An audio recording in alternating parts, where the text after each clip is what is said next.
Now we are. Hello! Hello! Welcome! Hello, That actually microwave. worked out because I didn't say hello right no, away. you didn't. So... You were like silent, and then I looked over and I was like, "Oh yeah, we're muted anyways." Guys, it's because I knew that we were muted because I'm Definitely. good like Hello, Mason. All right. Hi, Mason. Ori's Welcome, gonna finish welcome. this one panel of Milana real quick because there's like 2 lines left. You can do it, Ori. Yes. We believe in you. Okay, his face does look okay. That's always the problem. Definitely what happened? Yeah, exactly. She had some, like, I had a premonition forethought. that Yeah, that's the word. told me that we were not live, so I was like, I'm going to listen to my premonition. What the heck am I sitting on? Why am I sitting on a twist tie? Ow. Okay, perfect. There we go. Look at him. That was fun. Look at our boy. Lovely boy. Look at the beautiful boy. Oh god. Oh god, oh god. I fixed it. Is typing premonition? Yeah, there you go. You had a premonition, microwave tree. Oh my. How many did I do today? Not enough. 1, 2, I could see into 3, the 4, future. 5, 6. Damn no it! need to go back in time. Stop! Stop! Stop! No! Bad Mars! We're not doing this. I got over it. I was watching Demon Slayer. You can't drag me back in. This is not allowed. Legal. I don't think you're ever getting over it. I got over it, and then Pastry Puff watched it and was talking all about it, and then was like, "Oh, we've got to watch the shorts and 5.5 and shit," and I was like, "Fine," and just brought it all back. We shall thank never you, see. Microwave Tree. Well, I'm only 1 panel left for today, which is good, instead of more than that. But that is not what we are doing today. Today, we are opening folders, very different folders. This one. This one. Who are we doing? Brain is dying. We're doing this guy, and oh, this character. I don't know if I finished lining this guy. I don't think I did, but he was close. Yes, today Sounds we are like doing have a new one that people may not have seen before. Oh no, these are the 2 we've been working on. We got Drace, which I have to finish his face lines, and then his lines will be done. He's all about that Drace space. That Drace face. And then we have Gellig to line. And guys, their birthday is next Wednesday. Is a week from yesterday. Oh man. Crunch. Got any plans? Yeah, their parents are actually coming up. And we plan to go out to an Indian restaurant, is my understanding. Ooh. Very nice, very nice. Yes, that was requested. Dylan wanted Indian. You're in the right spot for it. We got everything. I just don't want to have to go into the main part of where we live. I want to stay out in this part. Good choice. Yeah, Dylan likes Indian food. He loves curry a lot. Dylan is a curry guy.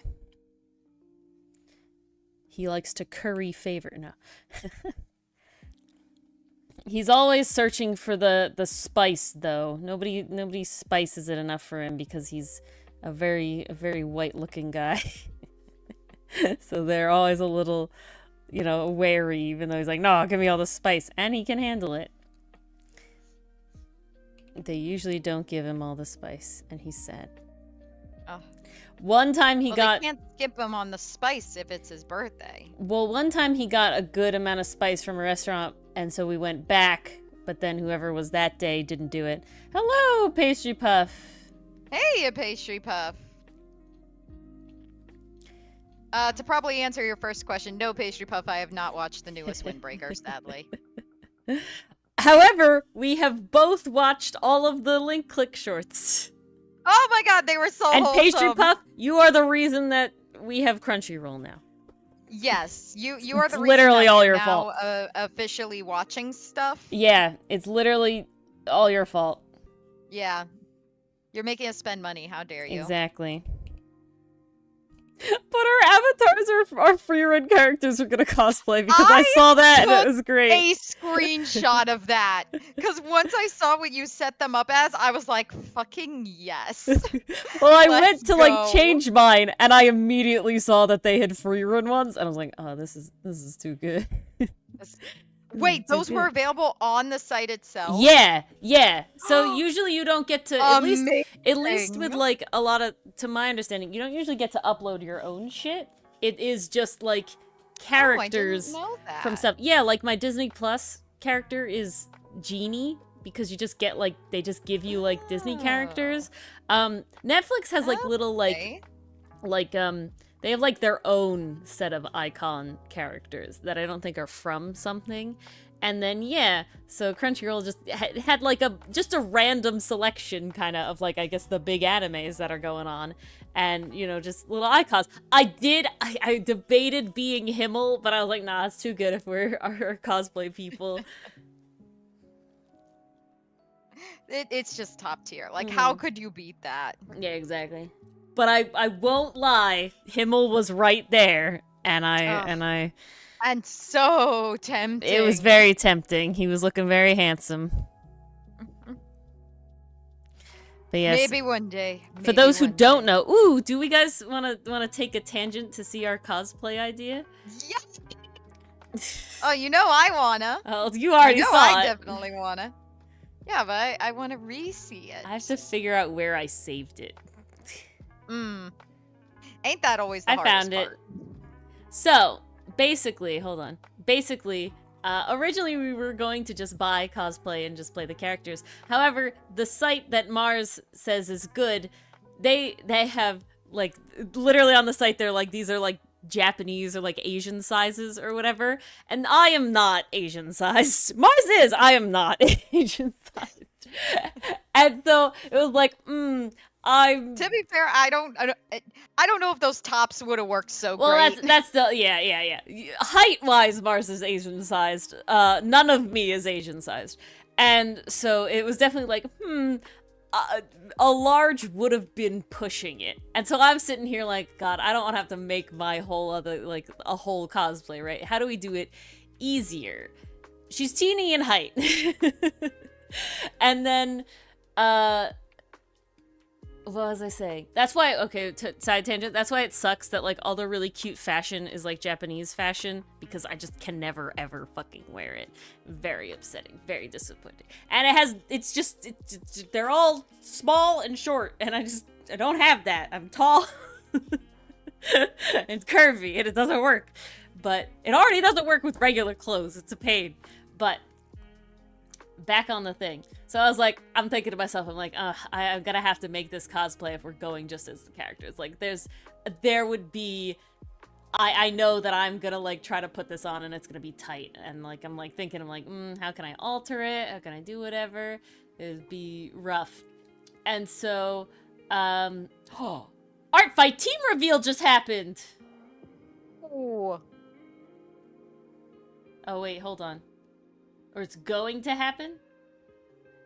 No, it's going to happen. They have revealed the date that the stream will be happening, which is the 15th.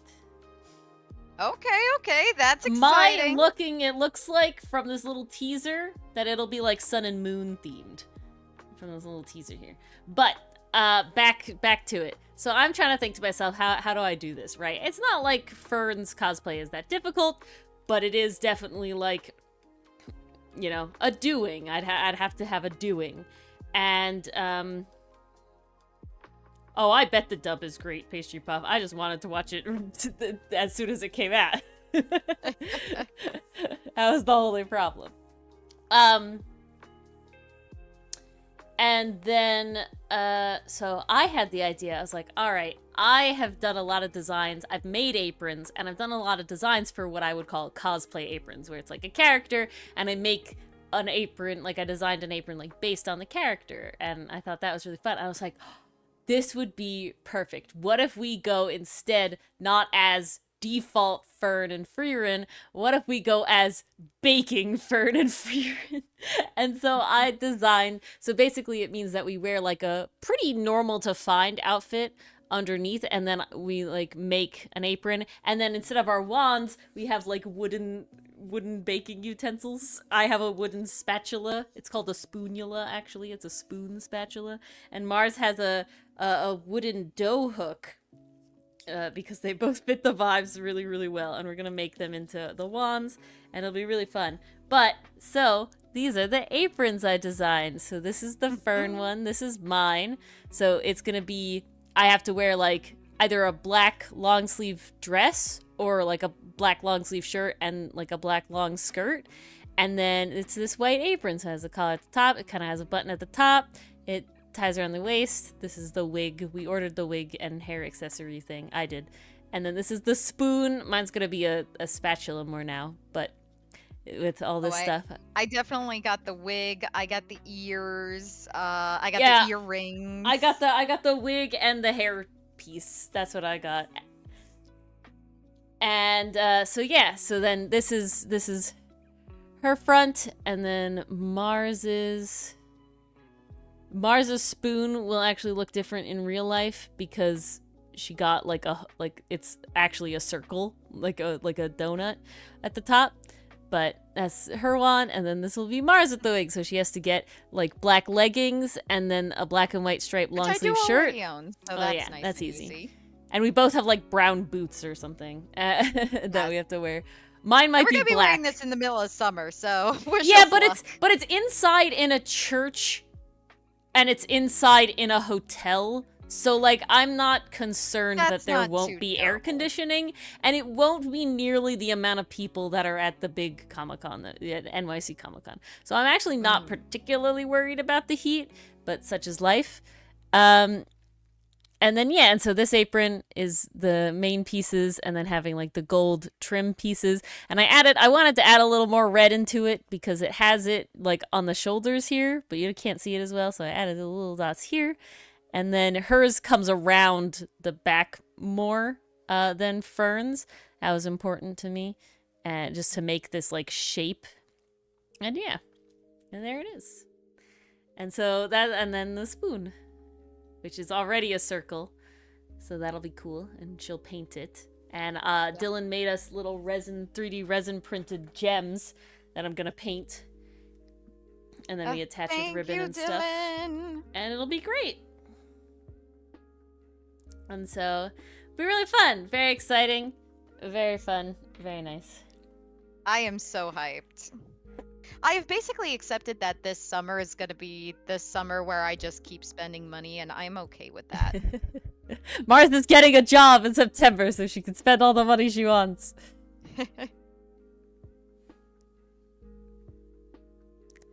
Alrighty. Beautiful. But so that'll be fun, and it's the first time Mars and I will be going to cons together. Yes. We've been to cons separately, but we've never been to cons together.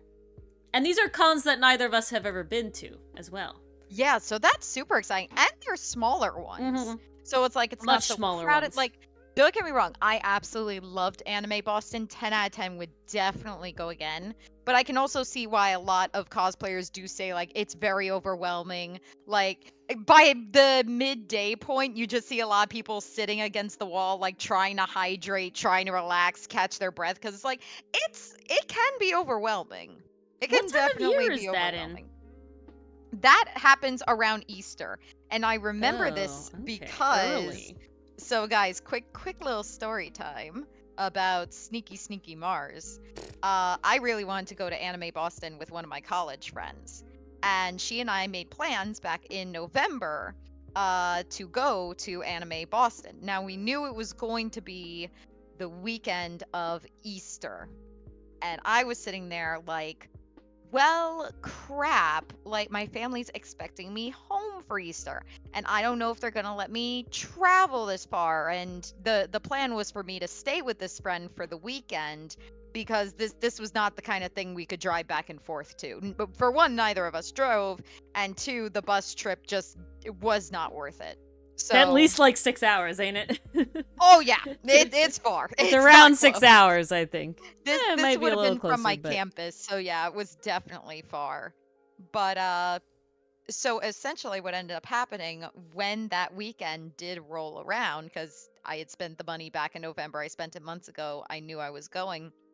I told my parents, I have to study for finals this weekend. I'm sorry I can't come home for Easter. that's And so funny. I did eventually come clean to them after it was over, of course, because I felt very bad. I essentially spent Easter with another family, uh, and my dad was like, "You cheated on us. You spent Easter with another family. How dare you?" And he has never let me live it down. Anytime I mention a convention or even when Easter rolls around, he's like, "So, do you got other plans? You going to another family this year?" I'm like, oh my god. God damn it, Dad. That's so funny. It's so funny. So we don't get like vacation for Easter, but Mars lived kind of close enough to home that like going for a weekend, like in college, she was close enough to home that going home for like a weekend wasn't like an undertaking. I lived 6 hours away from home on a good day. So that's a whole day of travel on a bus just to go home for a Sunday and then to have to go back to school on Monday. It was like, we ain't doing this. I was so sad. I missed every Easter while I was in college. And it was just like, nope, this is just what happens. But that's so funny. No, I remember I was in the marching band, and it was like very important, and you had to go to all these football games. Okay, and in the marching band, any game that was played at home, at the school, so any home game, we had to be there and march for halftime and sit in the stands fucking the entire football game, playing stuff when like something interesting happened. I have watched a lot of football. I still don't even understand how football works. We're talking about American football. And The old pigskin, if you will. it was like a whole ordeal, like because band is a grade. If you like, because it's like a class, if you like miss too many, you like fail band. And I had never missed one of these games, and you're like barely allowed to miss one, if at all. And I remember that we had gotten tickets, and all of us were in band. All but three of the four of us were in band that were going to NYC Comic Con. And we had gone the year before, and it didn't land on a game. But then this second time we went, it ended up landing on a football game on a home game day. And we're all like, fuck. Because again, yeah, you buy these tickets in like, it used to be in June. Now it's apparently in May. It was in May last year. Because I had gone in 2021 and it was in June again. And then I missed being able to get it because it happened in May. And I was like, I expected it to be in June again. Why are you selling tickets in May? The convention is in like October. And so it was just like, why did you move it up? And so I haven't been since. I was very annoyed about that. But yeah, so we couldn't have known when these like home games were going to be when we had the tickets. And it's like, no, these are expensive tickets. These are not cheap tickets. We ain't missing. And so thankfully, all of our parents like wrote a note and were like, they're going to this thing. It cost us a lot of money. Because, we're, at least for us, our parents were the ones paying because it was like high school. We didn't have jobs, really. And so it was just like, nope, they're going. And the school's like, fine. And then we went. And it was fun. But it'll be very interesting to see a small con. So excited to go. Because the smallest convention I would say that I went to was still held in the same place as NYC Comic Con. Like the same convention center was held BookCon. I went to BookCon. And that one was definitely like a lot less people than NYC Comic Con, right? Like it was way, way, way, way, way more empty, but it was still held in such a big space. So I'm kind of curious to see the size. Because I also know like a lot of conventions are held in like hotels, like in hotels. And to Oh, me, yeah. hotels are like kind of small, but then you like see footage of the convention and it's like, no, these are big. And I do know I went to Like, one no, this is hotel. massive. I went to one hotel in Delaware for a cheerleading like competition. This is like in middle school now. And we went to one hotel. We stayed at a hotel in Delaware, and it was fucking massive. It had like a mall inside of it, and so it's like, okay, Oh, no, man. they do exist, but my brain just doesn't comprehend that because all other hotels I've stayed at have been like, okay. I don't know how to explain it. Not normal hotels in the sense of I've been to 2 hotels that have been rather large, Hotels but they're with more like convention halls. yeah, but it's more like there is a bunch of rooms that can hold like a decent amount of people, but not like enough people that I'm like, this is where you would also have like stalls and stuff set up, right? Like when I think of like a convention center, Okay, I think of okay. like a very open space, you know, that then you can put stuff in as well as people, like set up the booths and things. You're thinking right? of the whole thing. Yeah, versus like the hotel I went to big hotel I went to for I had like a work orientation thing for my first arborist job, and it was up that was in Massachusetts, I think. And it was rather large. But it was also like in more of like the classic hotel style of like I went around and there was like a bunch of little random lounges with like wingback chairs and like you shit as a hotel. and stuff. It's definitely not like a corporate hotel. And then so it had like rooms that are like, this is like the auditorium of our high school, you know, size, where it's like it can hold a lot of people, but I don't see it as like convention center. And then it's like separated. Every other room is like you have to walk through like the hotel, you know, to get to. So I'm very curious as to how this is gonna go, because I've never been to this hotel before that we were told, even though it's very close to where we live. And the other one's in a church, which is also kind of wild to me, because I've been in a lot of cathedrals, but again, the vibe is very different, you know? Like I've been in some massive cathedrals, but there's usually like pillars and like a bunch of like raised section, and I'm just like, this is gonna be interesting. There's a freaking organ, usually? Yeah, because I'm pretty sure it is a Catholic church, like a Catholic church, like a cathedral. Yeah. Like, and so just like this will certainly be an interesting experience. I'm excited. I'm certainly excited, but it's definitely going to be very different than my previous con experiences, because I've literally only been to one convention center, and while rather big, Mars is also. Have you been to other convention centers, Mars? No, I have not. So Anime Boston is my only official convention. Another one I've gone to was literally my campus convention. It was hosted by the Anime Club, which was cute. Wild. We had a nice area in the humanities.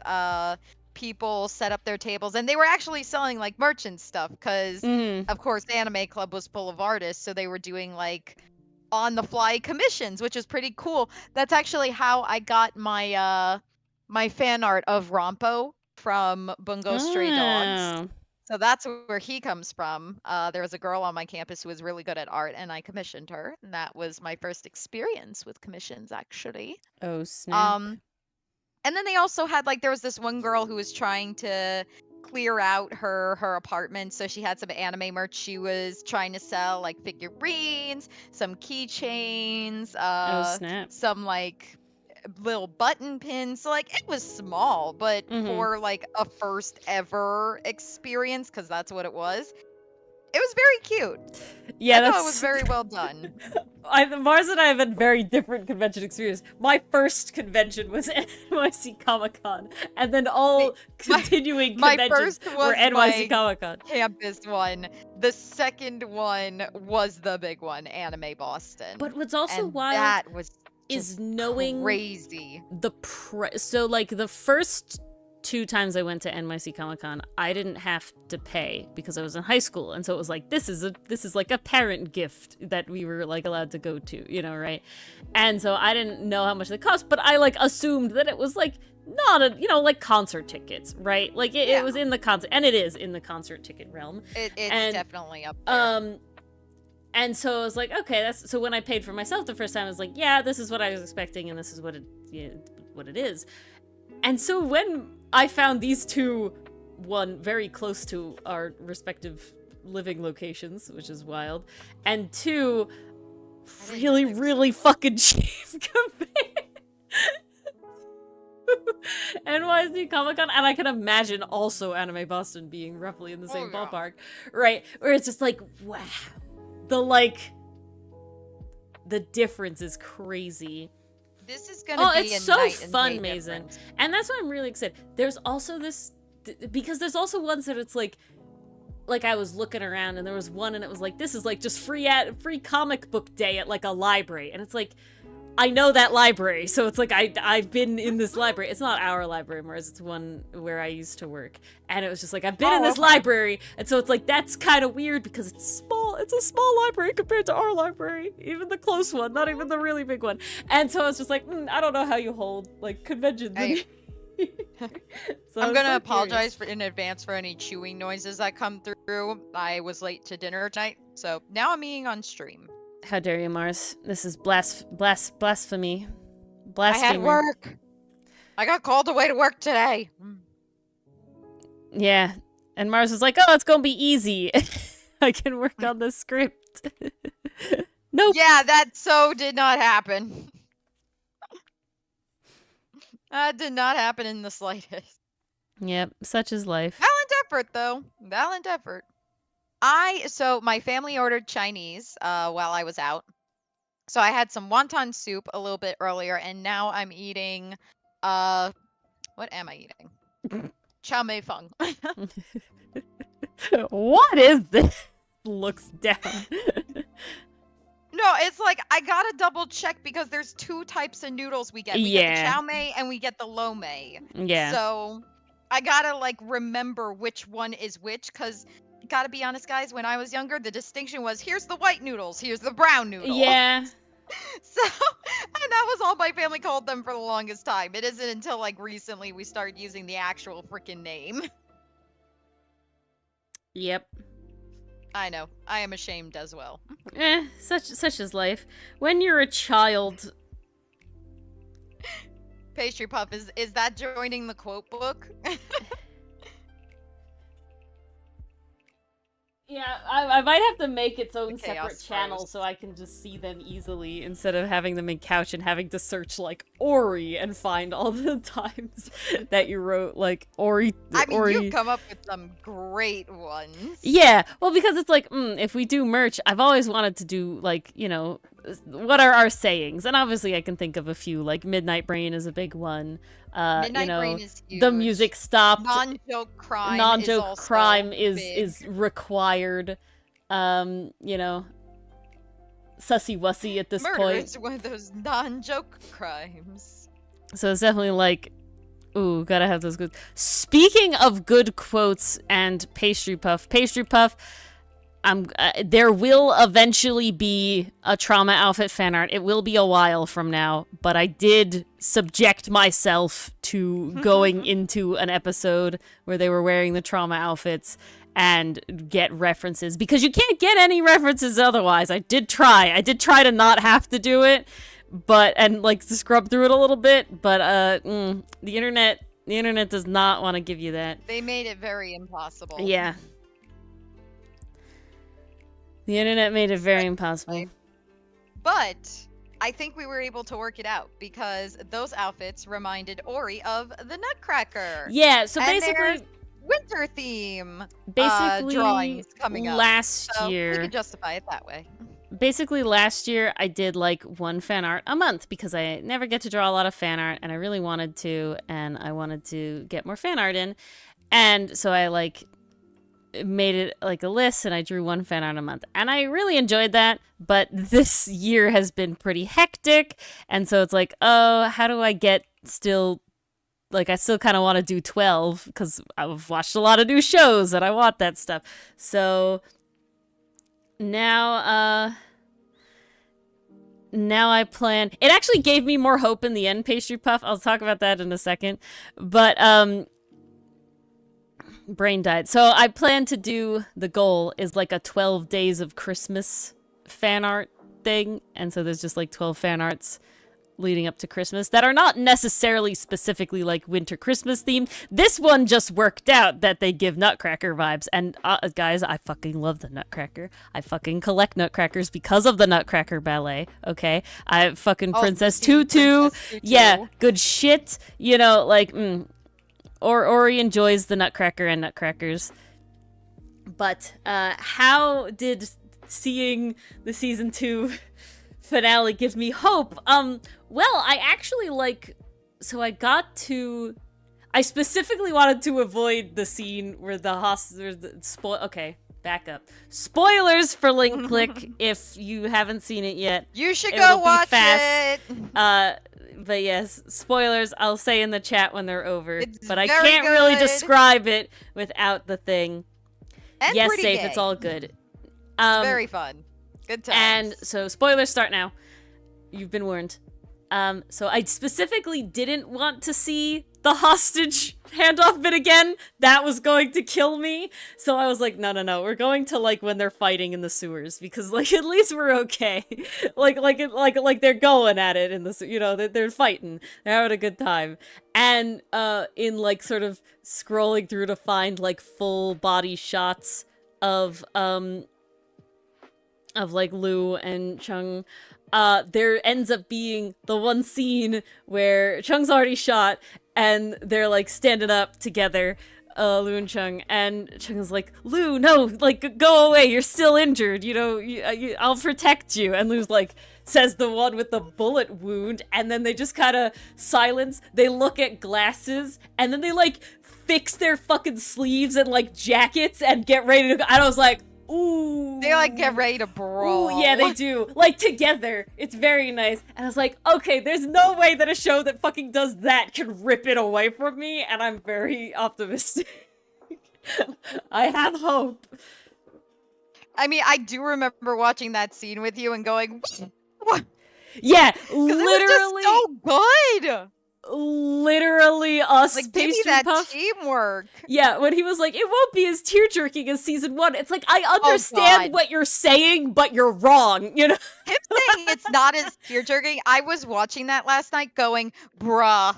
Well, because What I do think you he mean? means is that it's not, like, sentimental, right? Like season 1 was very much like the old friends, you know, like the like when you get 5.5, you know, the persistence of love, you know, like it was very like sentimental, you know, sort of things. The guy, you know, with his very family oriented, very like love oriented. So I could see like, oh, this is like a tear jerker, right? Like that's what that word means. This is a tear jerker.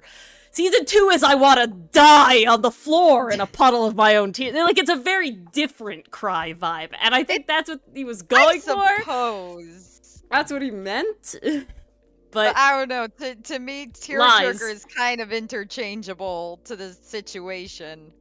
Yeah. Because my tears be jerkin during season 2. They were jerked. My tears be jerkin. My tears hard. were jerked. Oh my god. Okay, my tears were jerked has the same energy as burgle your turds. It does. It really does. And it's good shit. It's just liar! Yes, face. Yeah. Freaking liar. Freaking liar indeed. Fucking liar. How dare. They traumatize us like this. But all right, I gotta say though, the episode where they adopt the cat was super, super cute. I love that Lu gets so attached immediately. I love the joke honestly about the delivery guy. Oh, I just found this on our doorstep. That fucking amazing joke. Top tier shit. I was like, wait, who's leaving litter boxes on doorstep? Opens door to delivery man. Like, hi, yes, I'm here with instant delivery cat food. Yeah, so good. Lu Guang, such a good pet parent. I will say though, the end of that episode did make me cry when they had to give up the cat. Like, guys, as a cat owner myself, that one was just hitting too hard. And then, okay, so after the end credits roll, which is a chibi-fied version of the original credits, which gives me PTSD every fucking time that music kicks in. It gives me PTSD, but it's also like, oh, this is cute. This is alternate reality. I'm okay with this. Every time, like, the music starts kicking in, it gives me, like carousel, right? Like, it gives roundabout. I'm sorry. I gotta say, like, the moment where they had Xiaoling, why do you have a knife? Oh my god. Like, fuck you. How dare. But they have these really cute segments at the end of the credits. They're like little pet segments. Lu is a cat, Shung is a dog, Xiaoling is a rabbit. It's perfect. It's amazing. It's great. And they're all just like playing with each other in the end credits. It's amazing. At the end of the cat episode, after they've given the cat back, basically the pets kind of recreate a version of what happened in the short, but like in a pet way. So they're like playing with the kitten. They're having a good time, and then all of a sudden, like, Xiaoling comes to take the kitten away, and Lu the cat gets so sad, and goes on the couch, and Shung joins him. He's just like dog version of "It's okay, buddy, I'm here for you." Then the acoustic guitar music kicks in. I'm just like, how dare you? I didn't want to cry, and now I am. Yeah. How dare? How dare? All right, I'm gonna bring back the non-spoiler people. Yes, it is safe now. What just happened here? I'm pretty sure I memorized that opening dance.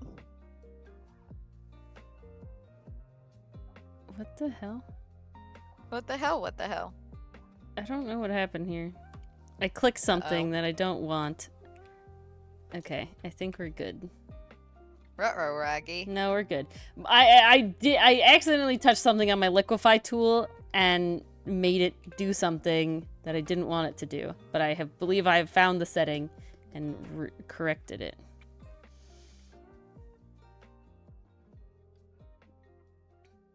Yes, exactly, Pastry Puff. It was such a fucking roller coaster. The fucking tarot shit, really too. Where we like, oh, what is Lou's tarot? Ugh, never find out.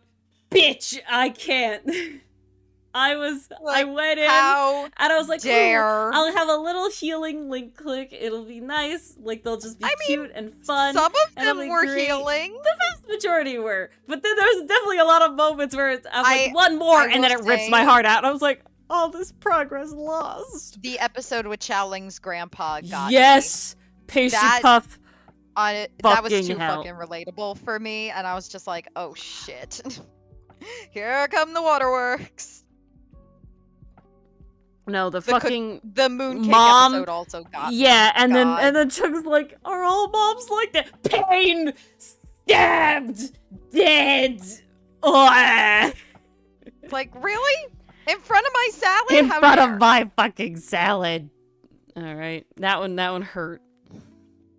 But then they give us Shung and Lu raising their kitten together, so it's all good. Again, the only way I could describe the shorts is fucking roller coaster. Yes. Because you definitely, especially with the chibi vibe, you go in, you're like, this is gonna be just nice, chill fun. Well, you think it's gonna be like Bungo Wan, where Bungo Stray Dogs did chibi shorts as well, but theirs were like solely goofy up until the very last episode. Because then they threw in like Dazai being Dazai and Atsushi being very caring and like making sure he doesn't go through with his plans. I'm just like, well, shit. I didn't plan to feel anything during Bungo 1, but here we are. Yeah, really. They get you. They lure you in and then they get you. They really do.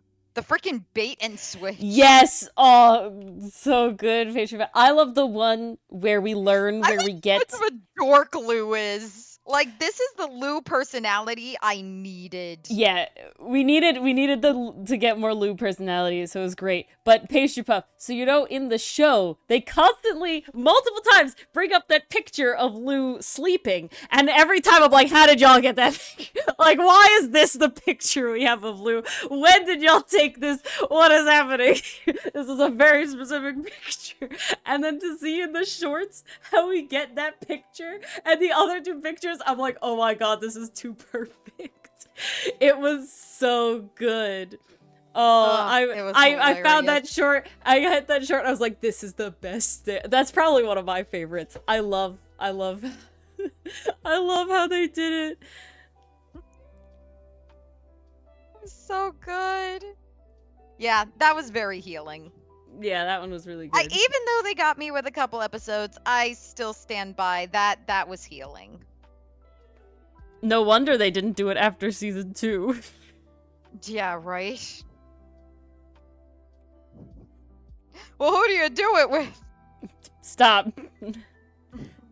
Yes, the birthday cake fight when he throws it in his face and he's like, oh, I do like surprises. That was so good. Like, this is a good surprise. Thanks, Sean. Although, okay, hands down, my favorite one is the first episode. I love how simplistic it is. I love how slice of life it is, but I also love that we get the best of everyone there. We get Shung being his adorable self, where he gets this song stuck in his head and he can't stop humming it. And Ori pointed this out to me last night. The thing he's humming is like, "Oh, it's Susanna, oh Susanna," and I'm over fucking and over, dying. over and over. I'm like, I have not heard this song in years. hilarious. And the second it came up in the like equivalent TikTok video or whatever of the dude, he's just I was like, Jesus fuck. That's like That brought it back. That episode gave us everything because you got Shung getting the song stuck in his head. He can't stop humming it. He's driving everyone crazy. He's being his usual goofy self. Then you have Lou being driven nuts by the song and slowly going insane. Like the eye bags somehow become even more pronounced, and the poor guy can't even sleep at night. And you originally had Xiaoling making fun of Shung earlier, but then she starts humming it. So not only do we have like Shung be Shung, we get more character development for Lou. We get to see him being a dork as well, but then we also see like the best sibling energy between Xiaoling and Shung. Like it's so great. good. It's so good. And then the punchline. I freaking love the punchline at the end. God, it was so well done. It was so good. What a good show. What a good show indeed. And now we can officially support it. Yeah, exactly. That's where Mars will watch it again. I won't because I think I would literally keel over dead.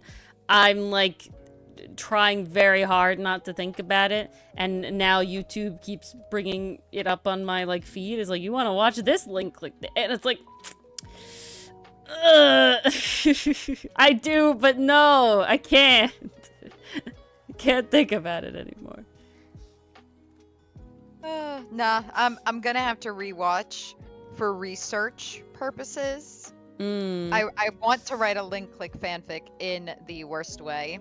Problem is, I could never figure out how to characterize and that's not Lou, a shame, Mason. given everything that happens at the end of season 2.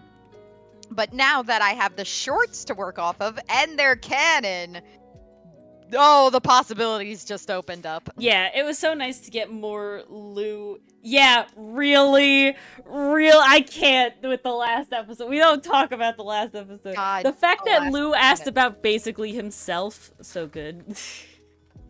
I'm worried about Lou on at the end of season 1. Will he be okay? It's like, oh my god, pain. Damn it.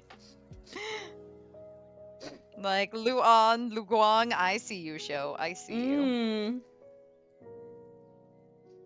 Oh, I'd be very interested in hearing it, Pastry Puff.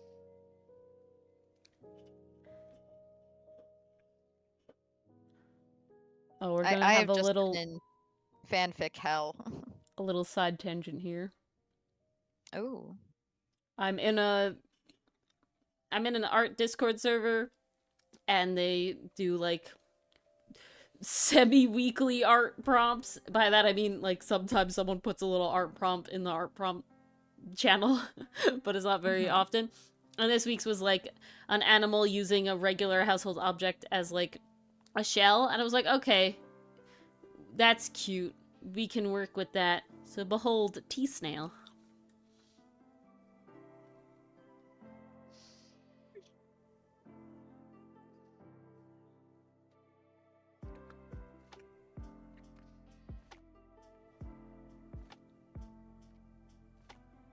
Interesting, pastry puff. I think I'd die. Going for the throat, pastry puff. Yeah, really. So heal with tea snail.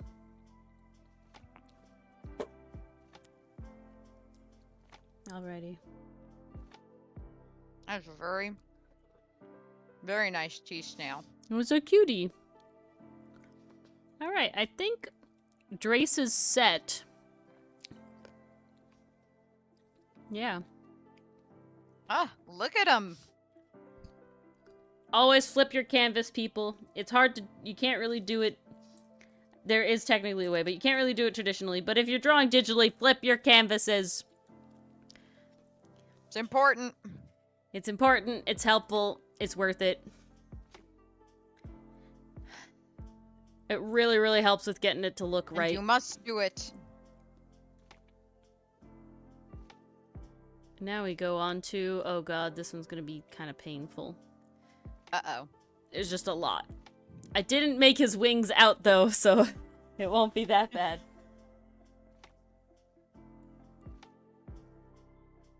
I, of course, wanted to, but I'm glad I didn't, because, one, there's not a lot of room, and two, god, pain. Oof. Well, we don't want you to suffer too much.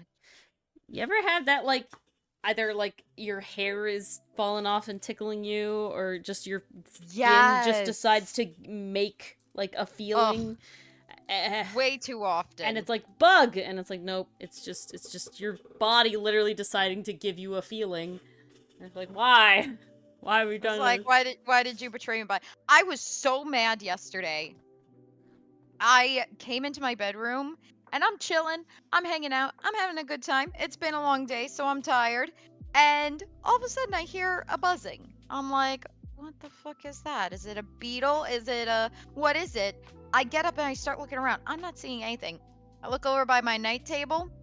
Fucking mosquito. Oh, no. I'm like, ah! Well, Mason, that's the whole reason that you flip the canvas. You are used to seeing it one way, so it looks right even if it's wrong.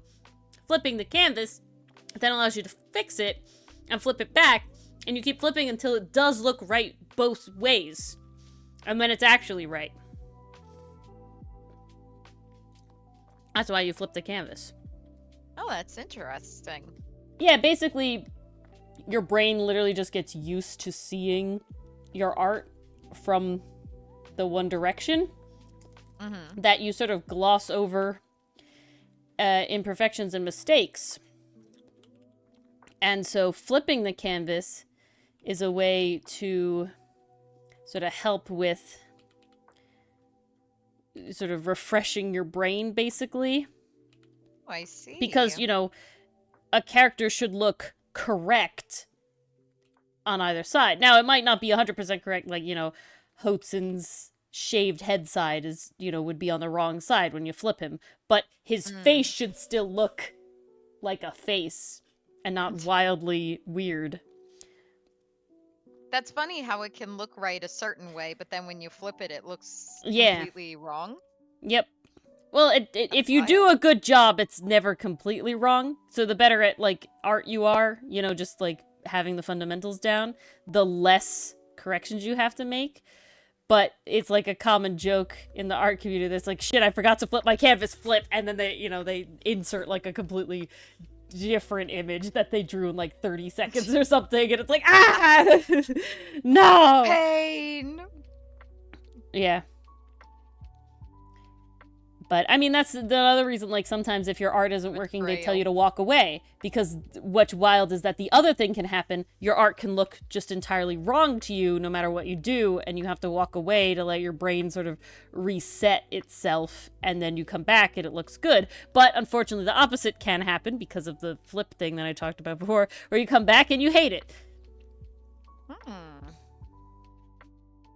That's why it's important to take breaks throughout your arting. And it doesn't, you know, I think this is important. Always good to step away for a moment to reset. Well, I think what's important is that when we talk about breaks, it doesn't have to be like a full-on break. You don't have to do it to the extent, we're not talking about necessarily that every time you have to do it to the extent where you, like, get up and go do something else and come back. Well, that's nice, and you should still do that for other reasons. Just the idea of literally having to put down your pen to, like, look over at something else and do something else for a second is beneficial, you know? Like, instead of just constantly being at it.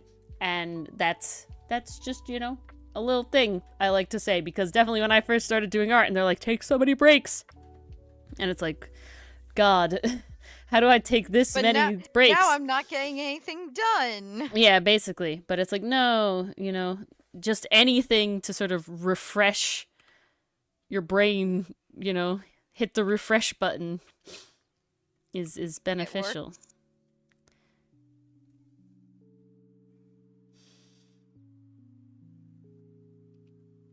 Oh, I just saw this in the Discord. Windbreaker dub? Yeah, you didn't know there was a dub? I did know there was a dub, but I didn't know it was ready. Oh, yeah, it's another month or so. Oh no, it's only 2 episodes behind, like Freerun was. Oh, that's not bad. Yeah, so I nearly watched it in the dub when you told me about it, but the reason I decided not to was because, one, you had watched, I knew you had watched it in the sub because you said it had like 6 episodes or something, or whatever you said, 4 episodes. I don't even remember what it was. 4 episodes it must have been. And the dub only had like 3 or 2 or something. And so it's like, okay, she's watching the sub. And then I looked up who was playing characters, and it was nobody that I like specifically knew or recognized. I was like, okay. Basically, I was like, no Sayu, no Monarch, no anybody. I was like, we'll go. No Zeno Robinson. Exactly. So that's the trade-off. For all you Genshin fans out there, speaking of Zeno, I am trying to get his character, Sethos, whose banner, well, not his banner, because he's a 4-star, so he's out on someone else's banner, but I want him, because it's Zeno Robinson I need. So I'm rolling on another character's banner. Cool. I did get that 5-star character, so that's nice. But then it gave me 4 of the other 4-star characters, like literally the exact same guy back to back to back to back. I now have 8 of them. Is this character like in grouped with Sino? Yeah, that's hilarious. He fits in with the Sino Tidari group. I'm telling you, Lu and Shung are soulmates in every incarnation. At this point, it's just like Sayu. You don't need to be just best bros at this point. They fucking everything together. Oh my god. I think we've done some other projects together too. That's so funny. What a pair. Oh, he has braids. It's fucking hilarious. But it's also really wild to hear Zeno be like more playful with Sethos, because hearing him as Lu Guang like is mostly deadpan. It's very serious. So hearing him do something else is like, whoa, not used to that.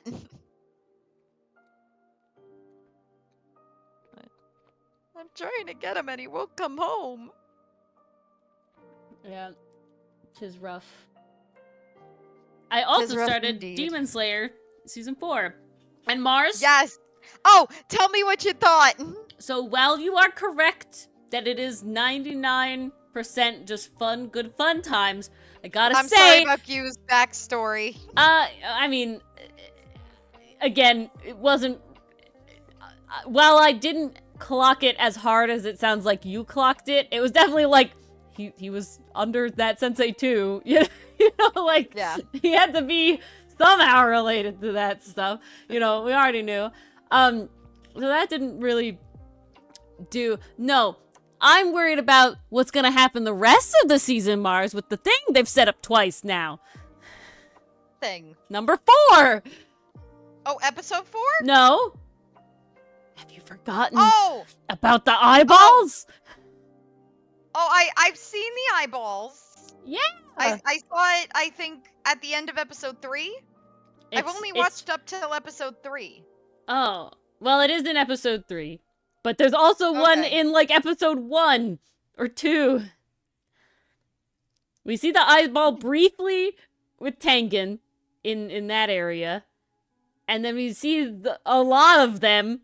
And it has to be the end of episode 3. Because... Is it 3? God, I have no idea when anything happens, if I'm being completely honest. I think it has to be 3. Oscar. Because if you saw how Tokito lights up for Tanjiro, then you've seen the eyeballs. Well, I haven't seen that. That's episode 4. What? Is it? Yes. Well then, I guess it's episode 4. So I'm sorry, I couldn't warn you about that Okay, because I didn't know what happened. The first eyeball blinks open in like episode 2. So don't That act is true. like it's not there. We know about it. We do It's know so about good, Pastry Puff. Spy X Family is definitely vast majority very just cute. funny, you know, good joke times. I'm trying to think if there's any like big.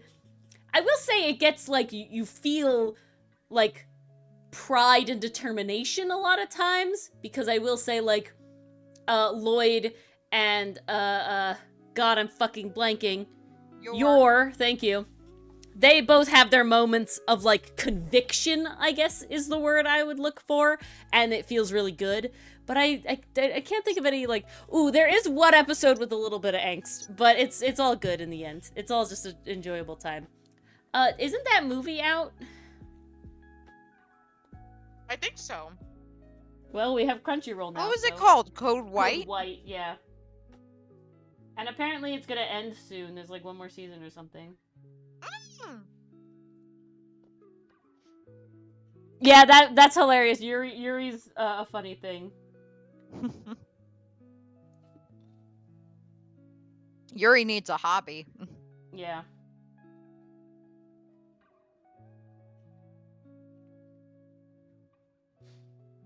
Yuri needs a lot of things. Season 2 is pretty good. I don't remember that getting too angsty, although it does get suspenseful at some points. But I'd never say it Also- gets painful. Oh, I'm not seeing the movie on Crunchyroll, at least.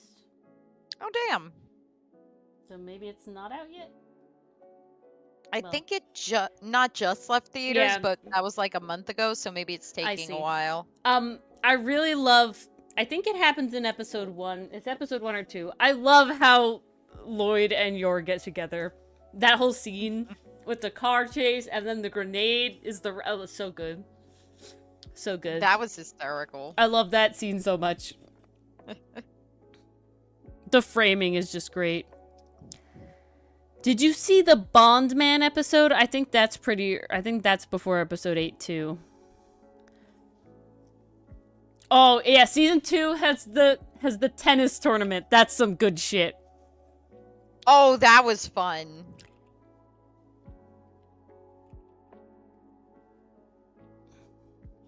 Yeah, The one in the that was a castle, really yeah. good That time. one's fun too, in my opinion. Where Lloyd is dressed up as Bondman, and he's like embarrassed about it, but all the recruits are like, go Lloyd, go Twilight. I can't believe that I got punched by Twilight. And I'm like, this is so great. Yeah, all the agents were so happy. Love That's that they're good. so supportive of him supporting his daughter. Like, oh, so good. Well, they just are like, oh, it's for the mission. Whatever Twilight does is correct, and he's great. And I'm just like, yes. They aren't wrong. But yeah, a really fun time. I will say the end of season 2 is like a long run of like, they're not as episodic anymore, but it's a good whole thing. Yeah, season 2 was basically a whole arc, essentially. But Yor got some much needed development, so that I really liked. You get a lot more Yor in season 2. So, isn't it made by the same people that did Windbreaker? Didn't that's what we said? A1 Studios? I thought it was Cloverworks. I don't remember. Oh, Cloverworks. Yes, it is Cloverworks. It is Cloverworks. At least season 2 was Cloverworks. I remember seeing that. I think it was a collab between Cloverworks and Wit Studio. Yeah. If I remember correctly. It's okay, Safe. That's the best Very thing. safe. Doodles are all good. What are you catching up on? Which one, Microwave Tree? Spy X Family? That one's fun. I'm ready. I'll get the last dubbed episode of Mashley Muscles and Magic on Saturday, I think. I need to start watching that. Yeah. Again, it's even more goofy vibes than like Spy X Family is, but it is hella the power of friendship. I wouldn't, okay, maybe it's not the power of friendship, but it's definitely like the like I fight for my friends, right? It's the whole premise is that's good. And this shit. is not spoilers. The whole premise is that Mash has been isolated his entire life for societal reasons. And now he goes to school. I won't explain the rest of the room. But now he goes to school. And going to school, he makes friends. And basically, the rest of it is threatening to take him away from his friends because of the societal shit. And he's like, fuck no, I have friends now. You can fuck off. Thanks. And he punches wizards in the face. It's very good. He has... and it gives very, like, one of my favorite character vibes, which is the high battle acumen, right? Where it's like, I'm kind of a dumb, like, normally, but man, if I can figure out your, like, battle tactic shits and fuck you up, you know? And I'm just like, my boy. Top tier.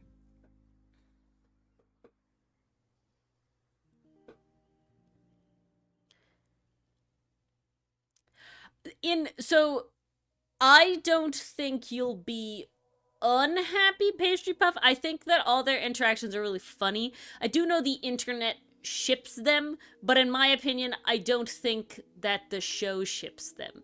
I think it's played off as a joke. It never really seems like the show is shipping them. It definitely never seems like Anya's interested. Damien, he's a rough time. But Anya, I think she's pretty in her own world, having a good time. Like, there is one episode. Okay, there's one episode that I think is season 2 that has a lot of cringe, but I think it's played off in a good way and not a bad way. The one with Which episode is that? Becky. Becky comes over and Becky. Oh god, yeah, that was. It's painful. really cringy, but it's done well on the topic that it goes with. Right? It doesn't feel icky. It's just cringe. Does that make sense? Yeah. What's the point in shipping characters? I had a lot of secondhand embarrassment watching that episode. That was hard to get through. Yeah. But it's definitely not done in an icky way. Like if it was done by a worse, studio or something, it could have gone really, really bad, but it didn't. And I'm very happy with that because the reactions that the one character has are the right reactions that he should have. Yeah. Yeah, the point in shipping characters, Safe, is like to get to sort of look at all the interactions that they do have canonically in a very specific light and just like, usually feel more warm, fuzzy feelings about it. And 2, to be able to, like imagine and manifest, and by manifest I mean in like fan content, right? Not trying to get necessarily the show to do it, but like to make like fan art and fan fiction and stories and just even like if you're not doing that, just think about it in a way that's like, oh, these are cute together. Like I'm gonna use the example of Rightworth, right? I think that it elevates the game even if the two characters aren't interacting, by having that background sort of quote unquote assumption that they like each other, that romantically, right? That they want to date and they want to get together. And so it's like, it's fun to then, I think a lot of interactions that I think are really funny that we have on stream are with the joke of, yeah, Phoenix and Edgeworth are endgame, right? And that they are getting together. And so it's really fun to have those moments where I like stutter and Edgeworth and Phoenix and I'm like, oh, no, we're not talking about that. We're not thinking about it. We're not doing it. And Mars is like, oh, is Maya, can I ship this or not? Are they rivals to lovers? And all these sort of jokes. I would say... Phoenix, tell me where your stance is! I would say that, Safe, there is definitely that side of the internet. And I would say that as an ace person, I'm definitely not as interested in that as I think, you know, allo people could be. But it is definitely, like, not necessarily... They can be intertwined, but they're not necessarily exclusive. There's definitely some comfort to be found in shipping. Like, I think, yeah... I definitely enjoy Vashfood for, like, the parallels between the two, the way they both kind of need someone to tell them, like, no, you are deserving and worthy of love. Like, that's just a good, cozy vibe, and sometimes writing or seeing that can, like, teach you that lesson as well. But it's also just nice to be able to, like I think there's also a part of it when it's, like, you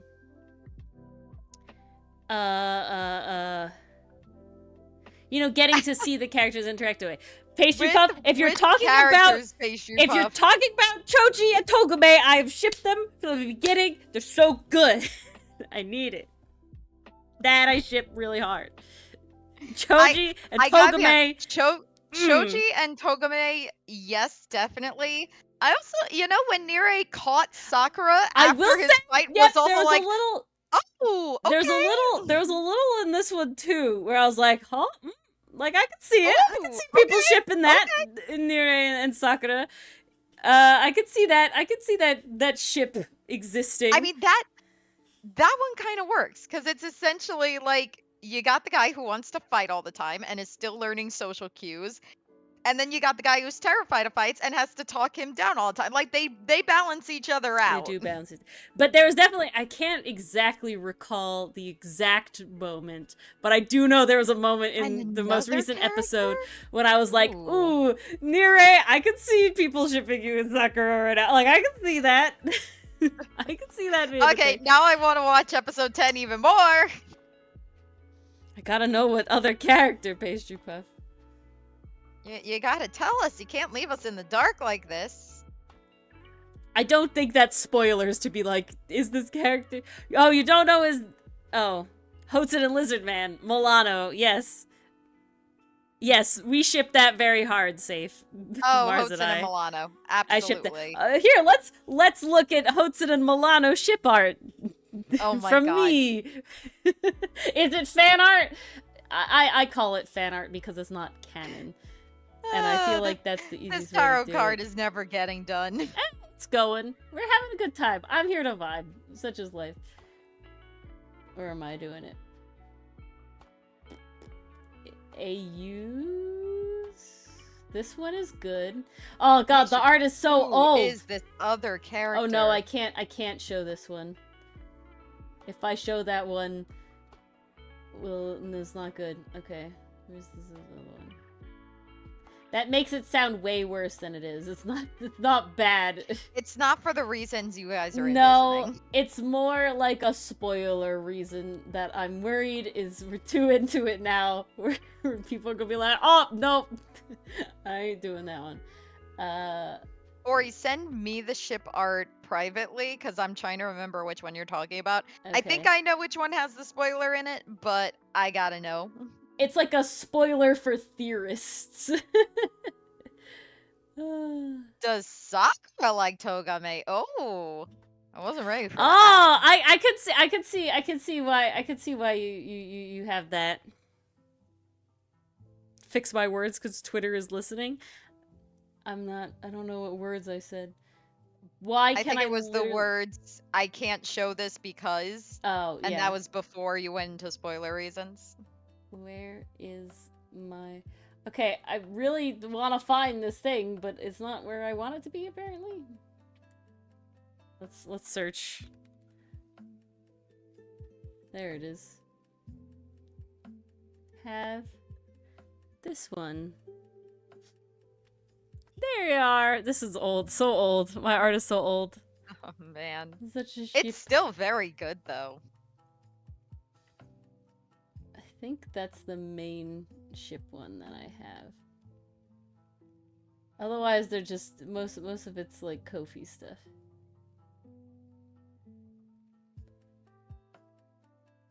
I don't know if there's anything else. Oh, This is actually from our Beauty and the Beast AU. No, this one's just the OC ball.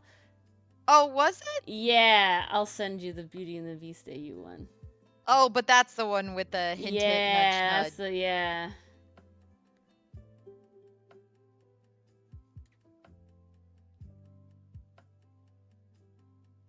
This is you. I'll say there are other instances where you can see Hostin's leg. Yep, very gay. Yes. Okay. Yeah. Yes. no, Pastry I puff. can see that. That moment. Yeah. I can see.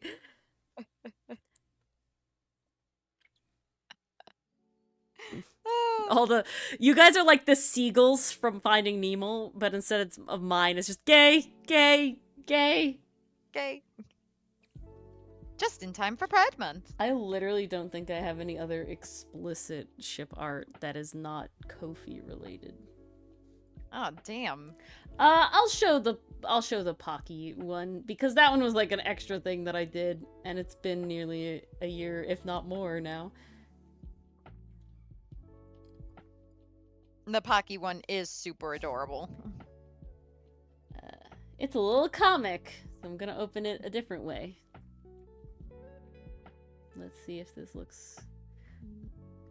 Look at these wholesome boys. I don't know what that is. Okay. And here we are. Okay, I gotta shrink it a little bit. No, don't do this. No, why? Okay, there we go. We have this. This was for Pocky Day.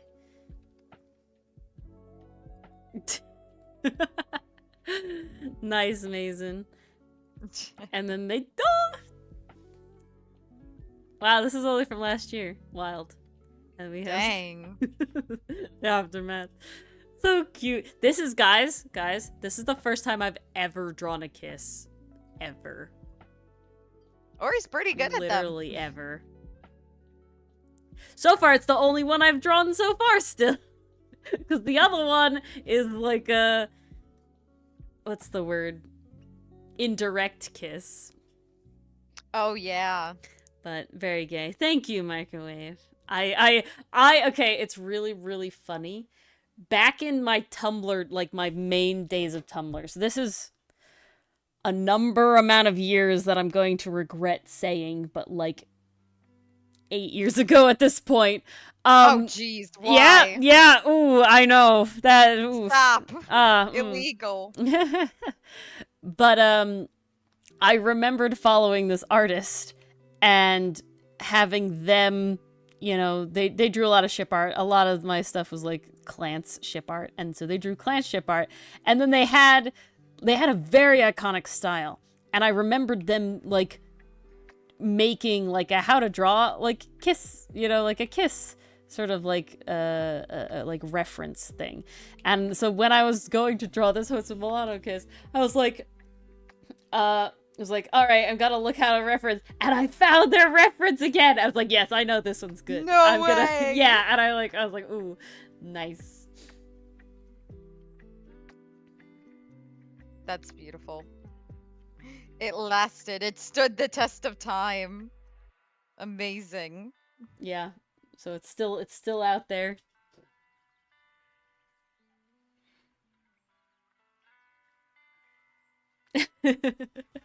I can see that face your foe. I'm definitely in the camp of though. I could see Sakura having a crush on Togame, but I feel like Togame's definitely fucking smitten with Choji though. Like God, all of the he's like Togame the sun. Did I can't. A lot for Choji.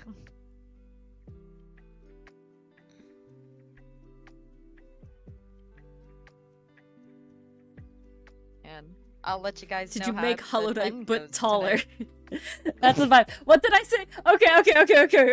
Oh, did I hear word that we're actually getting Silk Song finally? Well, I don't know about that. I know the Elden Ring DLC is finally coming out. In like a few weeks. But no. It's really funny that you say that. Safe. Yeah, face your foe. And you know what?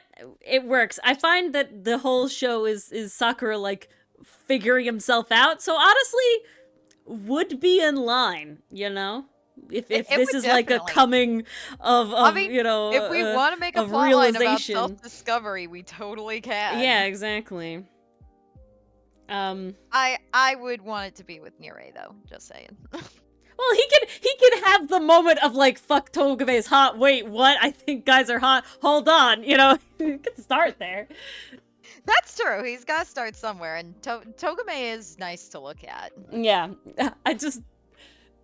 the hair thing gets me. There's like moments when I'm just like, not that angle though. God, like, guys, Ori is like yelling at me last night saying, "No, Keith Smollett is better. Keith from Bolton Smollett is better. It's got flair." I realized why. Sad. No. It's solely because Togame's front hair is, in my opinion, because it doesn't cover his ears very much, completely disconnected from the mullet. It is the very much definition of business in the front, party in the back, and that is not a vibe that I personally enjoy. Keith's is like, I have a mullet, but I also have like big bangs too. You know, like it's together. Right? It's together. Because I could see it also, like, I could see an argument for saying, like, Ferrix is getting a mullet, you know, like, getting there, but it covers the front of his ears, like, you know, where his ears would be even, but, you know, technically he has ear there, because I could get into a whole thing about how his ear canals work, but I won't, but it covers that area, and so it just feels better.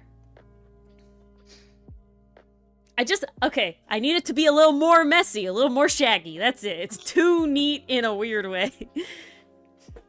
But overall, especially when he, like, genuinely smiles and stuff, he does look very nice. Oh, it's so good. The fact he looked so soft in the beginning, and then just became so psychotic. Yeah, talk about the science of hairstyles. I'm a particular person, which is, okay, this is actually really, really funny. I'm particular, there's a reason our characters but have in particular very hairstyles. odd ways. Where, like, I have drawn freaking every character that I have specifically designed for Outcast. I'm like, yes, you are hot. I do like you, but they're all very different. The boys are definitely in like a small range, but the two newest characters that I made are like very, very different, but I'm like, no, you're still, like, very good to look at, though. And that was not the intention when designing you. And you are very different features, and you're very different features, like, than other boys. Like, I made one guy, he's specifically very round, and very, he's very, like chonky, and then there's another guy who's very, you know, they're very different vibes. There's a woman, she's very good. Someone in the chat is gonna ask her to step on them. I'm gonna call it right now. It now. She's very good. Someone definitely will. I'm waiting for it. But again, very different. Cause y'all are feral.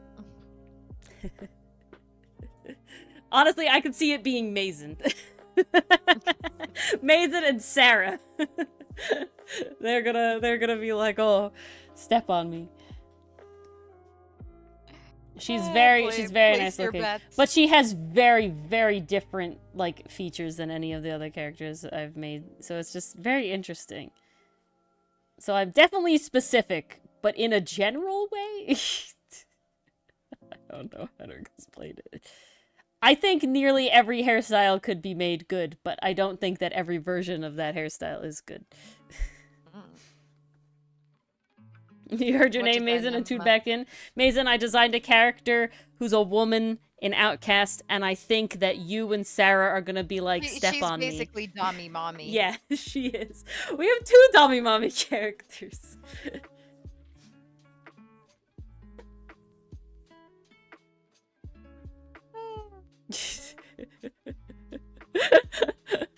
Honestly, Save, I wouldn't have even noticed if you didn't see it. It's not what I meant.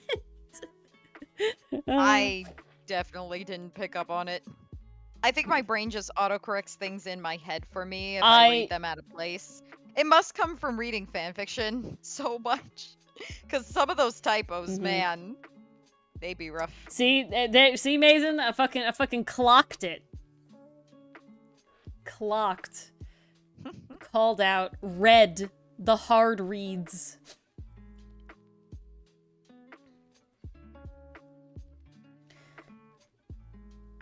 Alright. We got you figured out. But it's like I think that in stylization, every haircut can look good. But I do think that sometimes it's not done right. I can concede that some haircuts look better than others. Okay, it's the difference of, it seems like Keith has a style, and it feels like Togame hasn't gone to the barbers. You know, like, there's the difference.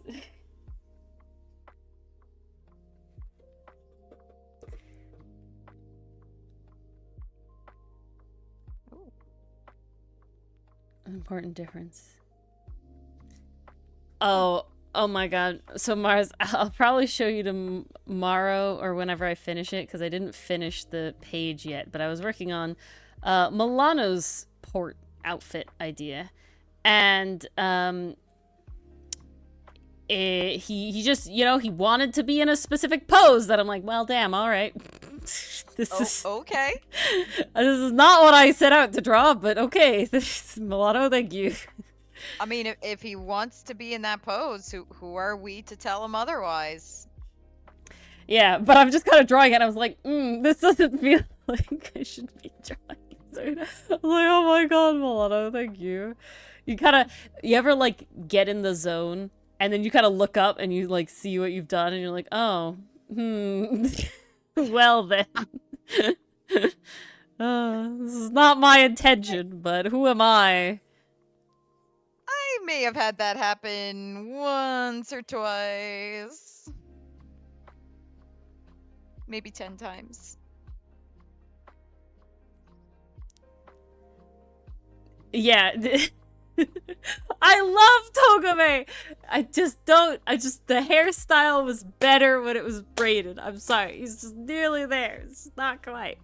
It's like, okay, it's things like this where it's just like, I want to draw Okay, you know what? Fuck this. We're doing this. I wanted to do this. We got time. We're doing this. We're doing this. I'm going to attempt in a very short amount of time draw Togame in a way that I think would be the same but better. I'm not spelling it right. Togame. Guys, Ori literally just said challenge fucking accepted. Just went for it. Okay. See? There's a reason that all the fan art is with him and the glasses and the braid, because I'm sorry. Yeah. I will show this image on screen because I need to find a good windbreaker rabbit hole to fall down. Like, excuse me? There is no windbreaker fan art on my feed, and I am upset. Excuse me. Thank you. But Ori, that's the trauma outfit! You're fucking right. You're right. Oh, God. Okay, this is wild. That's not even the trauma outfit, that's the trauma braid and the trauma glasses. This is wild. I could swear that I fucking looked up Togame. Okay. Does Togame do the same thing Vash does? circular orange glasses to hide his eyes so no one can tell how he's feeling inside. You just gotta keep figuring it out, Mason. It's hard. Glasses are difficult. People struggle all the Glasses time, are and people challenging. bend them the wrong way. Like this. Okay, I'm gonna show this solely as an example. This artist is good, but the glasses are wrong. See how they, like, it feels like they curve around his face, right? See how here you can see that they're like flat across, but here it's like they curve to cover the eye. Like they should be more forward with the angle of the head. That's like a common glasses mistake, and it is very, very difficult to get around. And I have certainly done a lot of work to fucking figure that out and make it right.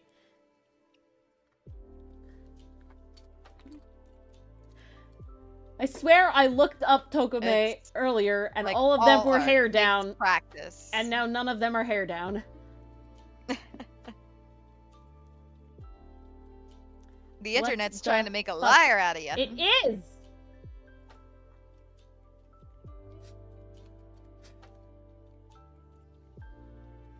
Because, okay, I specifically want a reference that isn't fan art. You know, right? Like, I see the fan art, but I specifically want a reference that isn't fan art. Why is this doing this to me? This is supposed to be quick.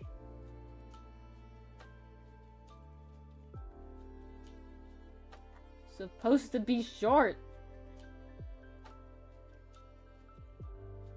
Ugh. Oh.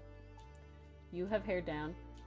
Okay, okay, we're getting there. We're going down the road. This isn't good enough. Jesus Christ. I'm very annoyed now. Up, up, up! Okay, we got one. Okay, we got one. We got there.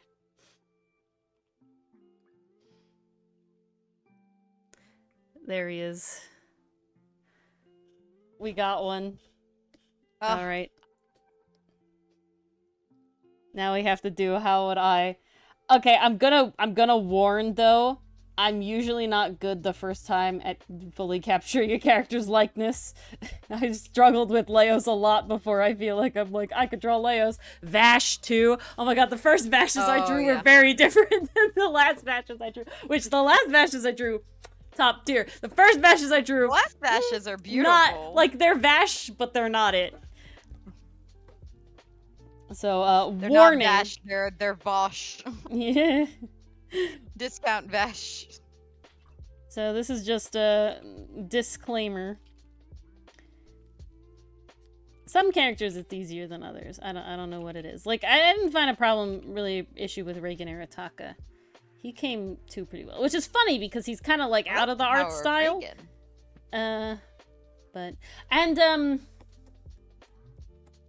Why am I blanking on his name? Oh fuck. Princess Tutu character alike. Brain is dying. Fakir. Thank you, Fakir. Yeah, pastry puff. Again, it's not bad. It's just like not my style with Vash, right? Like it's just not. It was just not right. It just wasn't it. Ooh. There is thunder. Oh, snap. It is thundering. It was right like now. weird today with raining on and off. It like Oh, it freaking downpoured while I was at work today. Yeah, well, it was like I was out terrible. and about, and it was like cloudy, sunny, Sunday. Suddenly, it's like spitting, and then I got in my car, and it like rained for a little bit, and then it was sunny, and then I kind of looked up, and it was sunny again, and I was like, okay, and then I got home, and then the sky went black, and then it downpoured, and then it was like I looked outside, and it was sunny again. I was like, what the fuck? What is happening here? Like, what the hell is this weather? It's just really wet, though. Like, it's really, like, humid, like, damp in the house. And then it was so disgustingly muggy afterwards. Yeah, I'm glad just I wasn't outside. Terrible. Hang on a sec. I'm gonna mute myself. Okay, we have to have the slouchy in there. Okay, now let's take a look at how the hair works. It looks like he has a middle part. I'm looking at another reference where he does have the braid just because it has the top of his head. So it looks like he has a middle part. Alrighty. Welcome So back. guys, sorry to interrupt, but I have been informed that it is possibly raining again. I gotta go cover my car. So I will be back. Be back. That's the plan. All right. Well, we'll get Mars with the Togame shock after I do it right. Okay, I'm gonna offset it a little bit because I find dead center always looks kind of weird. He's pretty curly for most of his hair. But I think what we're gonna do is we're gonna... Ooh, okay. Better here, better here. That we're gonna curl it more in. Curl it more in, flare it out a little bit. Ooh, alright. There we go. This is nice. You have to add little things. I think his go different ways. I'm gonna keep it my... It does look weird. The pain of style over accuracy. Alright, that's not bad. Gotta have that. And then we have it like down. Ooh, okay. Here we are, here we are. Yeah, let's go. Do we flare it out a little bit more, maybe? Flare. Do a little flare. Do a little flare like that. So there it is. Flare, we'll flare. A little swoopy. Something needs to happen. Like that, maybe? There we go. Not step outside without your glasses fogging up that bad? Oh my god. I don't have that very often. Usually it's the other way, coming back inside. That's when it's rough. But, alright, we're gonna refine this a little bit because it covered his face a little more than I would have liked. So we're gonna come back in here a little bit. But I used to work at a bakery that had walk-in freezers, and in the summer you would come out of the walk-in freezer and your glasses would fog up and it was so bad, and I'd be like blind for a little bit. Yes, pastry puff. It's the best thing that I learned like all day. It's such good shit. I love that so much. It literally like, yes, exactly what I want. So good.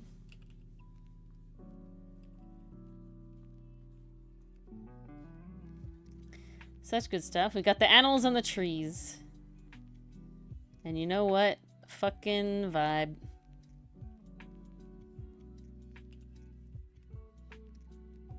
Okay. I do think I will have a problem with his face. That's just a style thing. Oh, there we go. Now it's better. Yes! Oh, it'd be so good. Rocks are another good one. Rocks and minerals. That's a really good one. What are other good naming schemes that they could do? That's a really good one. The rocks and minerals one. Like water-related things could be fun.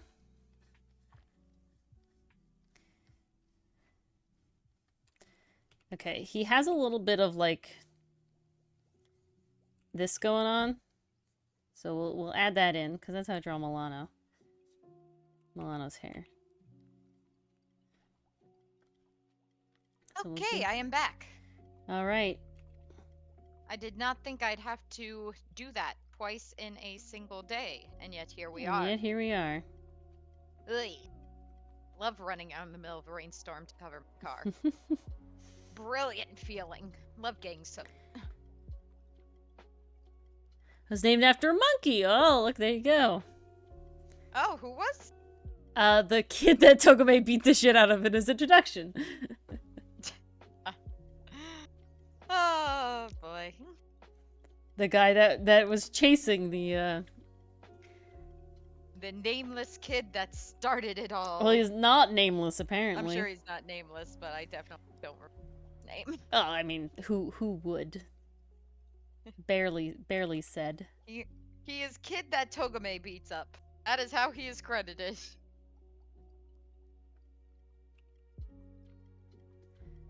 Sasaki. There you go. Ah.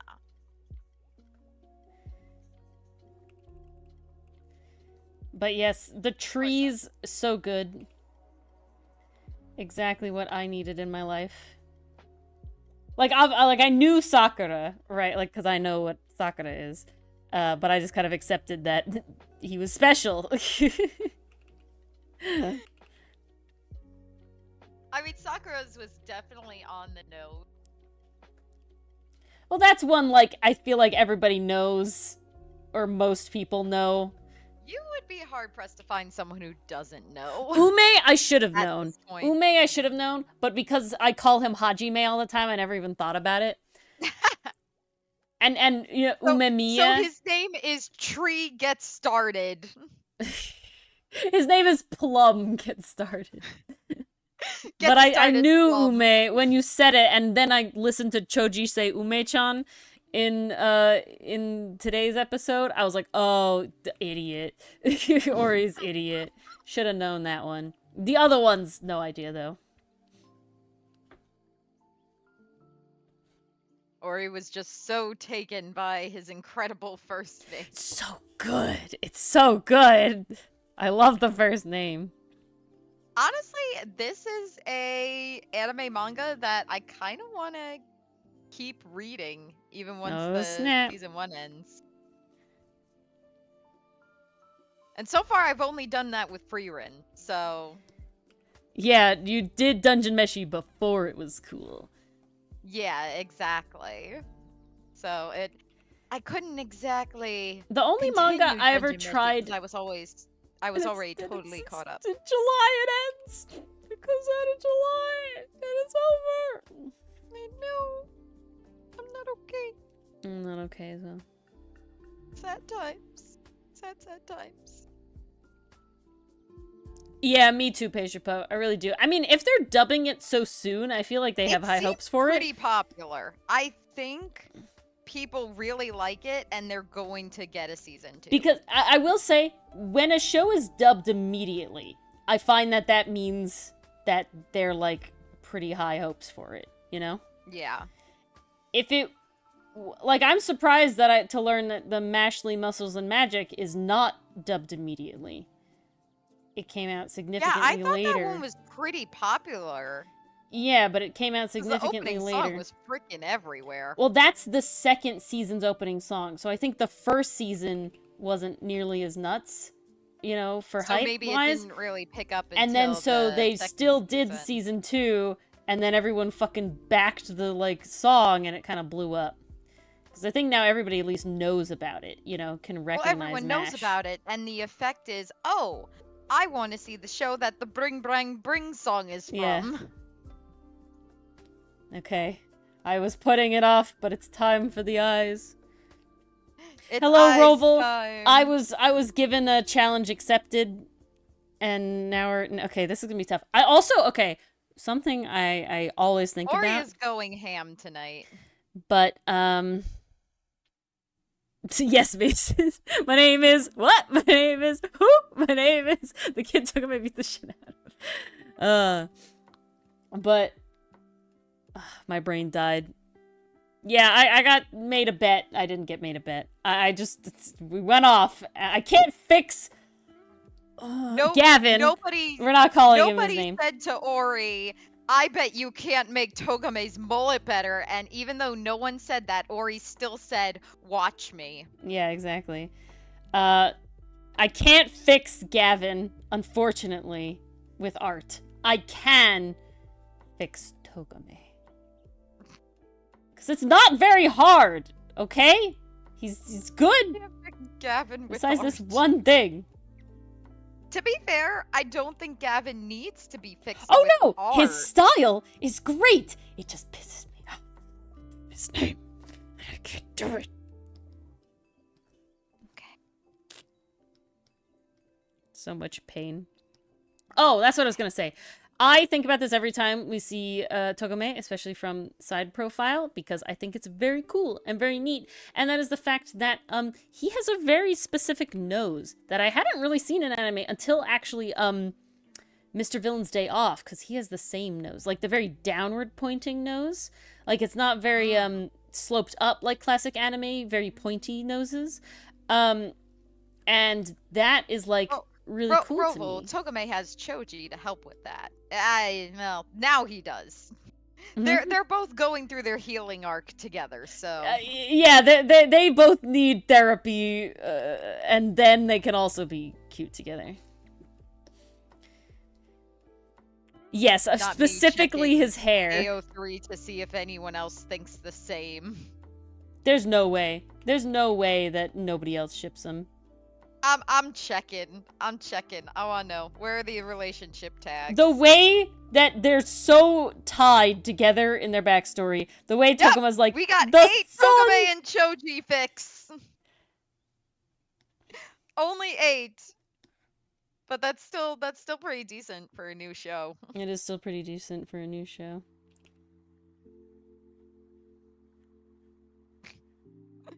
First hit is Soulmate Dreamscape AU. I mean, fuck yeah!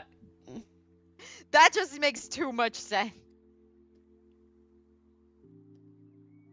The other ones are not in English. Aww, Big so sad. sad. The big sad. But basically, what I was saying about the nose, I was very happy with that. It was very nice to look at and fun to see. And, you know, like a different nose shape, but still in an anime style. I always find that particularly inspiring. Having, like, a very distinct style, but still being able to, you know, have those sort of features that are different. Because that can be a struggle, right? You know, you have, like, your style, and it's like, how do you distinguish and not have, like, same face or anything like that? And so... It's also really nice to just have different styles in general. Yeah. Like... This is one of the reasons why I appreciated Shung's ugly cry so much, because, don't get me wrong, pretty crying is nice. Pretty boys crying, even nicer. But we have definitely seen it a lot. And sometimes there's just such this focus on keeping the characters looking pretty that you kind of lose something from it. You lose the rawness of those emotions. So... yes, I harp on it for the meme, but I also harp on it because that's actually some good shit that they did. I will also say I really like the Donghua style in Link Click a lot. And it actually is really interesting because I always look at, like, so their hair is, like, not shaded, like, at all. And it still looks really good. So that's like, this is really neat. You know, they don't have, like, all this shading here. Oh like, yeah, ugly crying is don't more get me emotionally wrong. devastating. When I'm watching the Royal Tutor and I'm watching the princes cry because of something, I feel something for sure. But it's like aw, poor them. That's so sad. Whereas when Shung is crying, I'm like, oh my god, my child. Oh, that's another one where I was like, ooh, the dub has Sayu. Yes, thank you. I will. Don't mind if I do. Oh, it has Sayu. Don't mind if I do. Literally. I was gonna try to rhyme that with Sayu, but then I realized the rhyme would make it very bad. Now I don't even understand. I'm lost. I'm just gonna DM you directly. Okay.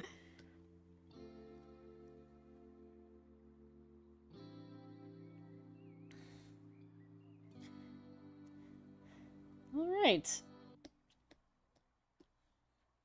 Now we'll give a little bit of the whoop. Yeah. Are you gonna watch it all again in the dub, Pastry Puff?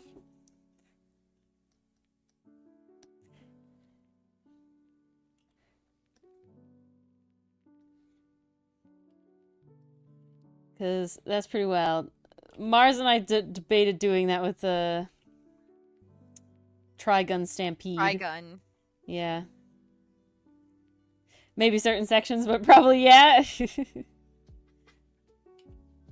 Hey, when you like something, you like something. I'm glad that we could introduce you to these rabbit holes, Pastry Puff.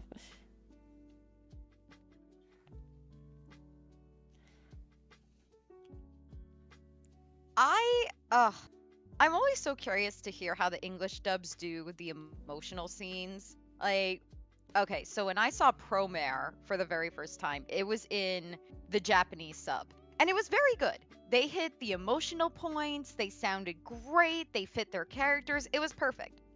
Then I found out Johnny Young Bosch played Leophodia, and when I got the DVD, mine has both the sub and the dub version. As they all I was do. like, okay, oh yeah, and I love that. It's so good. I mean, I'm trying to build up my collection. Please, please make more DVDs. I'm begging. I like owning Okay. Completely fucking side tangent, but Okay, go for it. discs will probably make a comeback in our lifetime because the problem with them originally is that they can't hold a lot of information because of the way that you write them and everything. And basically, long story short, there's current research that is being done right now to innovate discs that are thicker but can hold not terabytes but pentabits of data. Pentabits of data. Ooh, That's a fuck ton of data, okay? In a disc. that's incredible. In a slightly thicker, like 3 discs stacked together amount of disc.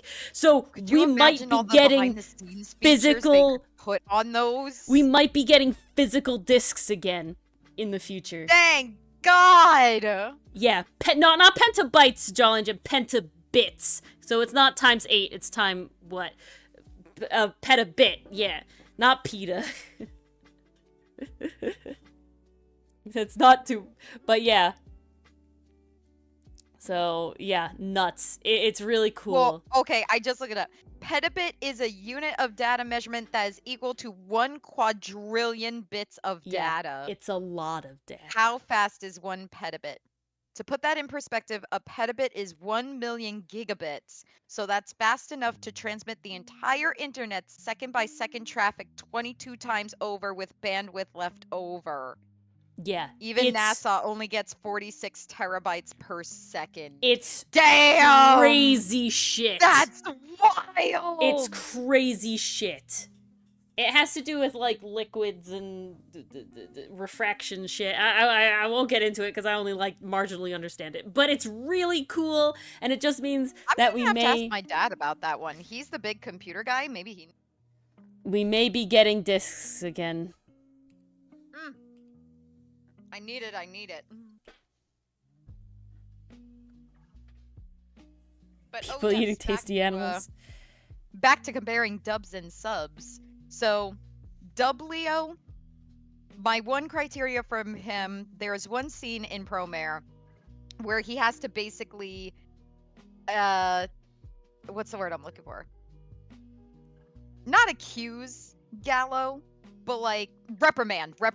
J'accuse! He's got to reprimand Gallo for like his perspective on who his people are and why they're actually fighting the way they're fighting. I'm like, okay, if Johnny Young Bosch can pull off that scene, then I know we're in good hands. Because, like, that's Leo's big talking moment. Like, it's not his reveal, but it's when you get a deeper look into his character, and it's a really emotionally powerful scene. And he handled that scene like a friggin' champ. Honestly, Dub Promare is my preferred Promare. It's so good. It's so damn good. And then, of course, Billy Kay also does an amazing, amazing job as Gallo. God, I miss him so much. I gotta find more projects where yes, those are characters. Because what a talent. But those are characters, Page Rebuff 2, that I do hope we meet as well, because we were introduced of their existence, so they can't be left unresolved ever.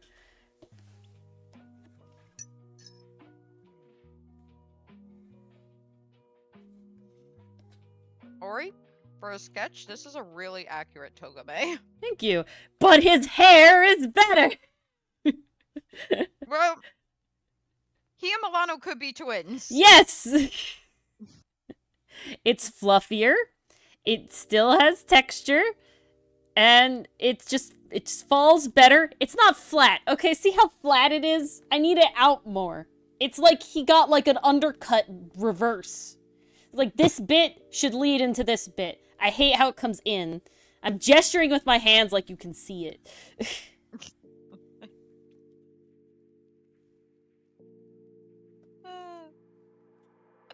Okay, Ori, you know the next bit of art has to be Milano looking at Togame and being like, brother? Oh my god. And Togame just being hella confused.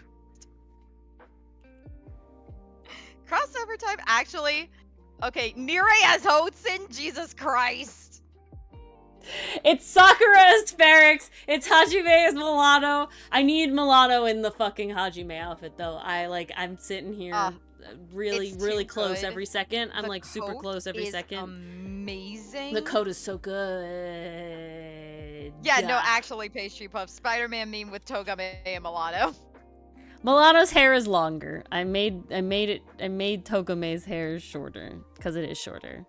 Milano's is definitely longer, but I have flatted Milano's hair. I know how many fluff individual pieces are in his hair, and that is how many fluff individual pieces are in his hair. Yes, that is true.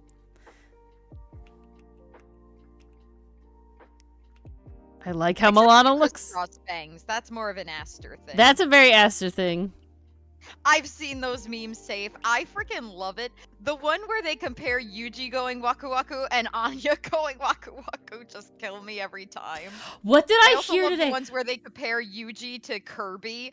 Those are hysterical. What did I? It must have been Windbreaker and someone, not Windbreaker. Really? I'm sorry, Demon Slayer. It must have been Demon Slayer. Okay. And someone in Demon Slayer went gong. I was like, Anya. I was like, Anya. What? Yes, Sinnet would be Suo. I will not lie, Pastry Puff. The earrings are definitely an inspiration for big outfit overhauls in the future. So, okay. Oh, yes. So, hello, we're Comic Corner Part 2. No, but yeah, basically we're going to they're going to port in the future, in the pretty near future. And we decided it's basically happening now. They're going to get some outfit changes, and some will be different than others, and not everybody will get an outfit change because logically not everybody has an outfit to change it to. But we'll get some outfit change. Yeah, aka Hotsun. Oh, make the cookies. Outfit modifications are definitely an option. One character is going to get, but so basically we're going through, and well, I'm going through and designing and then showing it to Mars, and Mars is like, yes, I do like this. As usually how it goes. But I didn't want to stray really far afield from their regular outfits because, as Mars said, it's not like they haven't gone through their like big character growth style change moment, as Mars said on stream one time. And okay, hold the fuck. I just looked back over. Guys, don't you know you can't change your outfit until your character arc is complete? That's just how it goes. I don't make the rules. Back over at my search bar says Joe Togame Windbreaker hair down. Okay, that is what is in my Google search bar. And it's a lot of Togame. And obviously there's a couple Choji, there's a couple regular Windbreaker stuff. Whatever. All well and good.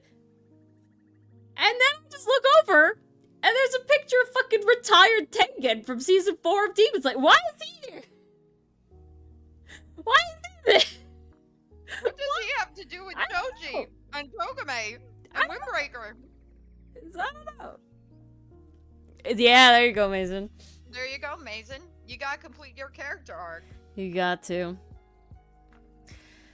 But, yeah, so it's more like, I mean, there's a lot of thought that has gone into their, like, cultural backgrounds and upbringing stuff as to, like, what they're wearing, and if they have actually different clothes or just edits to their clothes, how they've edited the clothes. And it's not permanent edits. Put a jacket on, or do they put something else on top? Okay, after this, Mars, at the end, remind me to just take a picture of my sketchbook and send it to you, the mulatto so far, because I'm such a vibe. I need to see it at this It's point. so Like, good. please. So his is just an edit on his outfit, and so you know, it's still his outfit, but like altered in a way with other clothing items that makes it a different outfit. And but it's really funny. No, not to go in the shower safe, to change your conventional clothing. Yeah, and it's In important order to have a different outfit, you gotta go through a character arc. And it's important with character design to have the characters' outfits mean something in a way. Like, unless specifically... Well, one of my favorite examples is like a character with very form-fitting tight clothing like suddenly gets looser clothing to kind of reflect like, oh, now they're a little more carefree, now they're not so uptight. Well, that's another very good example is, I think I remember Sokka from Avatar: The Last Airbender being an example where he has a very, like, he has that hairstyle that's very narrow. It's got like that, it's going straight to the back of his head, and like that kind of reflects his worldview at the beginning of the series. It's very narrow, it's very tight, it's very constricted by societal convention. And then by the end of the series, not only has his worldview expanded, but now his hair reflects that as well in his design. I mean, I think that's so cool. We want to talk about Avatar: The Last Airbender hair. You know, we got to talk about the main guy that goes through all the fucking hair. Oh yeah. I can't deal with his hair in season 1. It hurts so much. I know, Zuko's is terrible. Oh my god, season 1 Zuko kills me. But that's season why 2 Redemption Zuko is so it's okay, good. But Redemption Zuko's hair is like top tier, and then even when he goes back into like the Fire Lord like style, he doesn't shave it all down to a little square, and it's way better. He has hair. And thus he's broken free of his father's control. Well, exactly. It But all comes back to character development. But those choices are never made arbitrarily. They that's can't what I love be about in it. character It works design. both within the context of the character, the story, but then it also helps out the writer by conveying certain personality changes without outright stating them. But that's why it's important. It really is doing two jobs at once. That's why amazing. it's important for when you have characters that have different outfits but haven't gone through their arc, basically, that you still have to have them in different outfits but with the same vibe. And because I personally enjoy the color-coded character trope, I guess you could call it, with the same, like, color language, I guess, going on, and shape language. So it's like, it's very important that, like, how Sinet's collar looks, right? Like, that's a very important feature of their design, right? It's very, and then on top of that, with the collar stuff, you have to make sure that their clothing, you know, like, works with the collar stuff as well, the collar features. Yeah. We so basically that's like a whole gave thing. ourselves extra work. I enjoy it in a way. It's fun to figure it out. Like, not only is it a change in character design, it also has to be functional for the character as well. Yeah.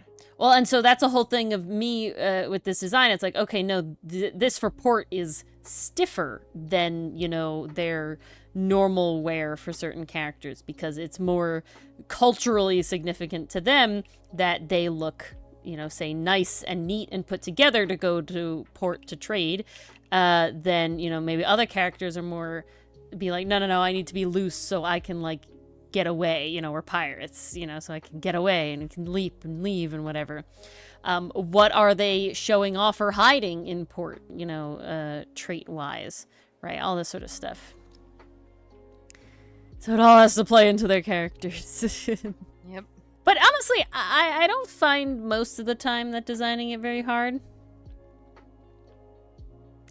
But if I had the opportunity to choose any artist to redo my OC in their style, who would it be? I find that a very difficult question, solely for the fact, not because I'm like, oh, it's my style, it's my character, solely for the fact that I have, like, a list of like other artists that I'm like, I would commission you to draw Milano. You just, commissions are never open to allow me to get it, right? But they're all very different. Like, I would love, I'm blanking on her name now. Paula Petrov? I'm Pirov? The person that does the Pirov. Ace Attorney, like animation stuff. She had her commissions open briefly, but they fucking filled up in like light speed, and so, but I was like, totally would have had her draw Milano, and that's one style. But then I also want Critbit to draw Milano, and that's a very, very different art style. And yeah, Parrot, there it is.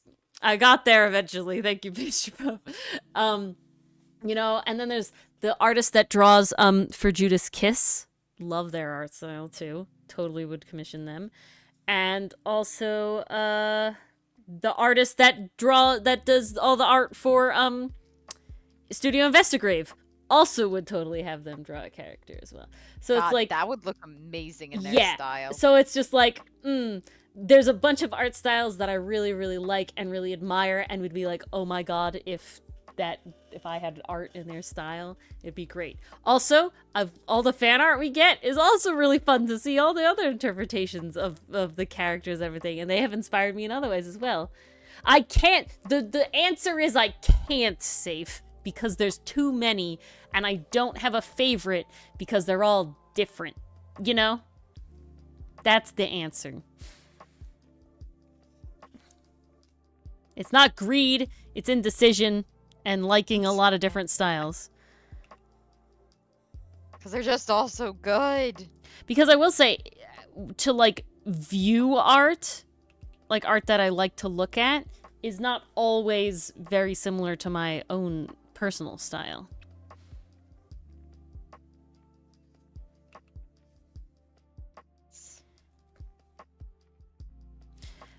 But I like to see how they do certain things. Like, I wouldn't have those, like, hair shine texture lines if it wasn't for other artists. It's all little bits and pieces of inspiration from various artists. Yeah. And that's how making your style works. Going, ooh, I like that. Snatch.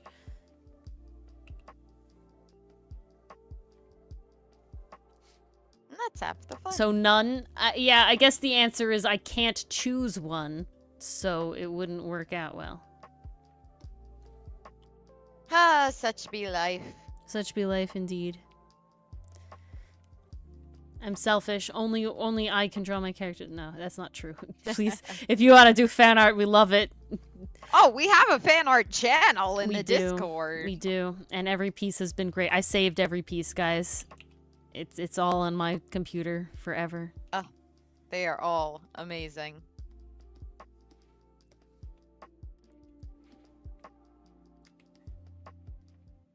I spent longer than I meant to on this, but it came out good, so. It came out really good. I am most impressed with the eyes. Yeah. Like, I feel like the eyes are what tells you it's Togame, and like, holy shit. Yeah, that was my problem with Leos. Trying to get down his eyes was very difficult. But once I did, it's like, now I fucking draw Leos all the time. Like, back of my hand. Fucking love Leos. We love my boy. It's like, haha, master. Like, no reference. We draw Leos now. Also, Leos's hair was tough for me because of the, like, it's very short. That one was definitely a bit tough. Yeah, thank you, Pastry Puff. See, with very short hair. No, it's usually like slicked back if it's very short. Is it bad? Okay, so this is a very nuanced question, Safe. Is it bad to steal or trace your art? Well, stealing art is bad. Yes, you don't take someone else's work and upload it or claim that it's your own. That's inherently bad. Stealing is bad. That's how it works. But tracing is a bit more nuanced. My rule of thumb is that tracing can be useful in private. So, like, if you want to take your time and, like, trace something to get practice with the intent of learning how an artist has drawn this thing, then that is perfectly fine and valid, and you should do that.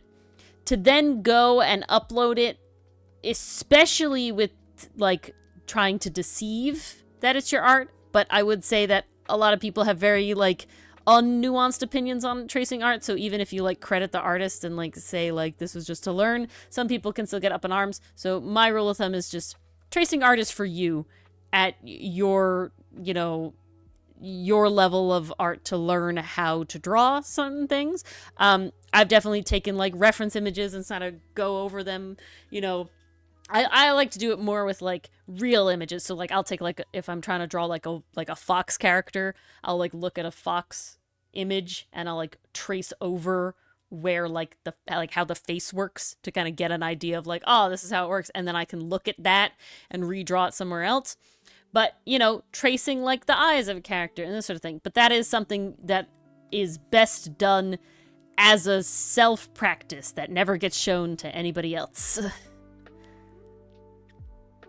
And in that way, I don't think it's bad. But stealing art is bad. Don't do that.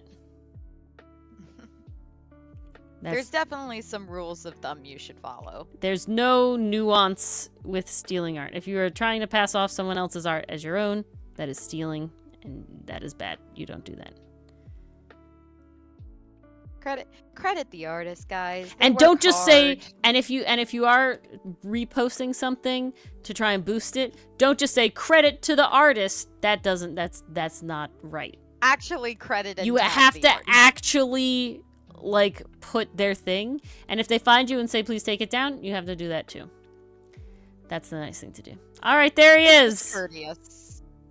Damn, Maury. See, just a little bit more to the hair has made it so, and covering the ears. See how I made the sides of his bangs longer, so his ears are covered, so it looks more, in my opinion, cohesive to his entire design. That has happened, Safe, because YouTube people don't really care who copyrights, and you could claim to be the person in the video copywriting your own thing. It has happened to people before. That is wild. Yeah. TikTok. It's happened on TikTok, too. Oh, good night, Mason. Good night, Mason. Yeah, so fluffy. Thank you, Safe. But there he is. There's the boy. He's all good.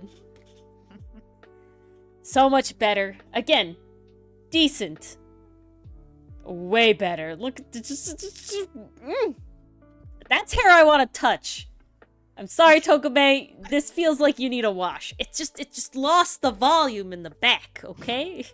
It's a sticker right there. I mean, to be fair, he's had the shit beat out of him, and up until that point, it was tied into a nasty, oily braid. I'm gonna stop you right fucking there, Mars. His hair looks exactly the same down now as it did before he put it in the braid. And you gotta tell me that in every single one of those shots beforehand, he's fucking sweaty and unwashed? Cause he ain't! He ain't! He ain't. Does look like a sticker. Maybe he's just one of those guys who draw loses shit like volume as the day goes on. No, it's just he has what I would say is a true biblically accurate mullet, Jesus Christ, mullet, which is very much somebody clip that biblically accurate Muppet. Horrifying. What does a biblically accurate Someone Muppet has look made like? it. Someone has made that. I'm looking it up. God help me. Biblically accurate Muppet. And what the fuck? Did something come up? A couple things came up. I don't know what to think of these. They're kind of horrifying. Yeah, that's what it is. Oh, none of them are what I expected. They're just too real looking, like CG. They're all like AI shit. Oh, the first one is an actual person made it. That's actually nice. The second one is AI shit, and so is the third one. Ugh. Hate it.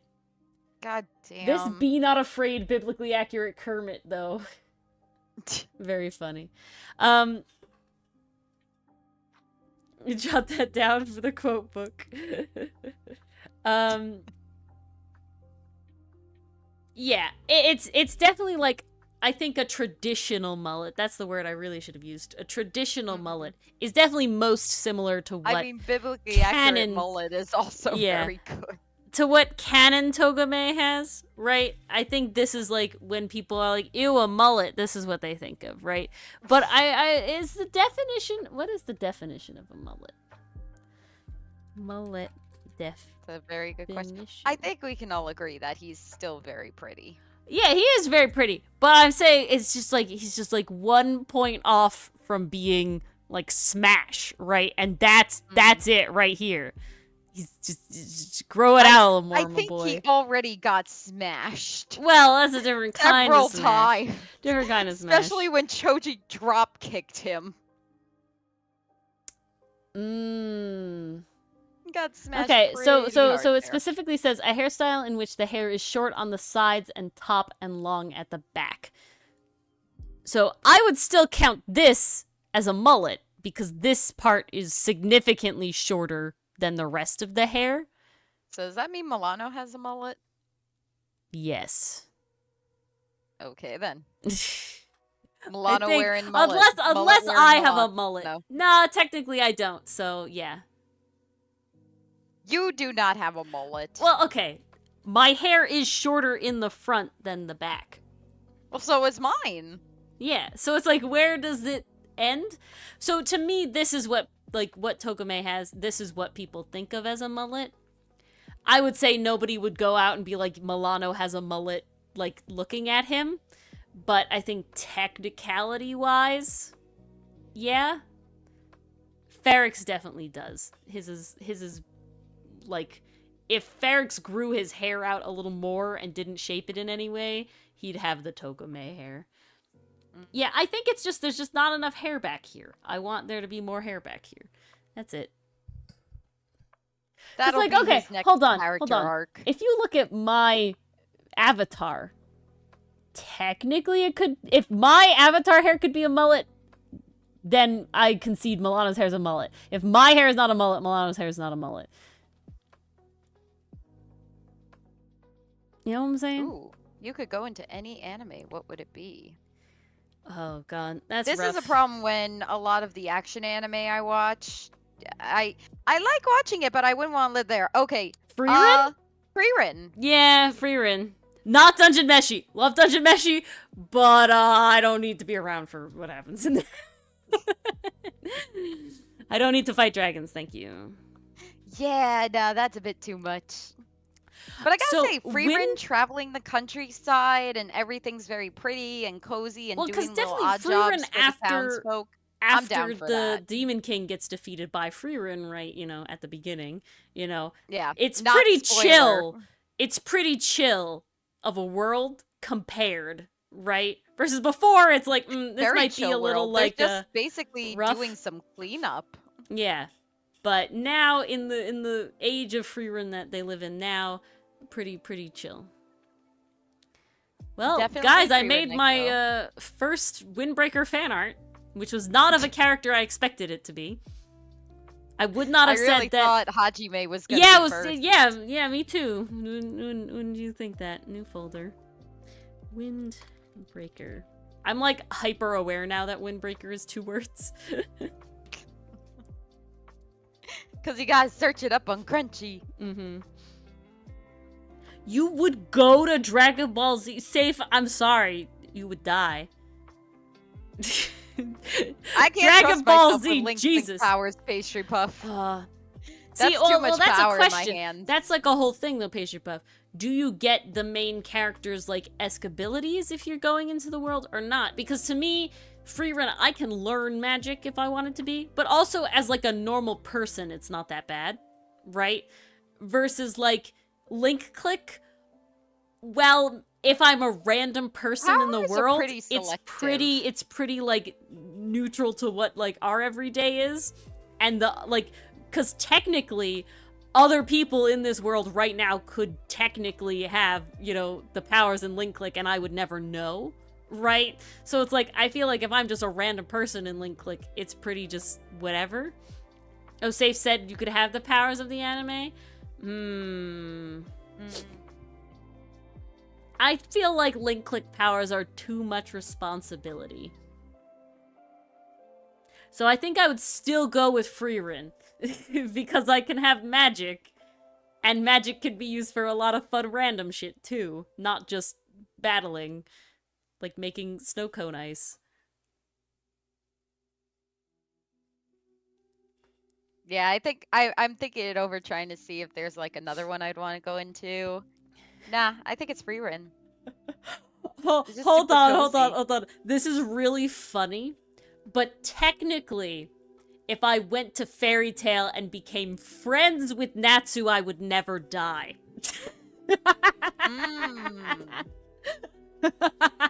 Then you could keep doing art forever. Then I would never ever die.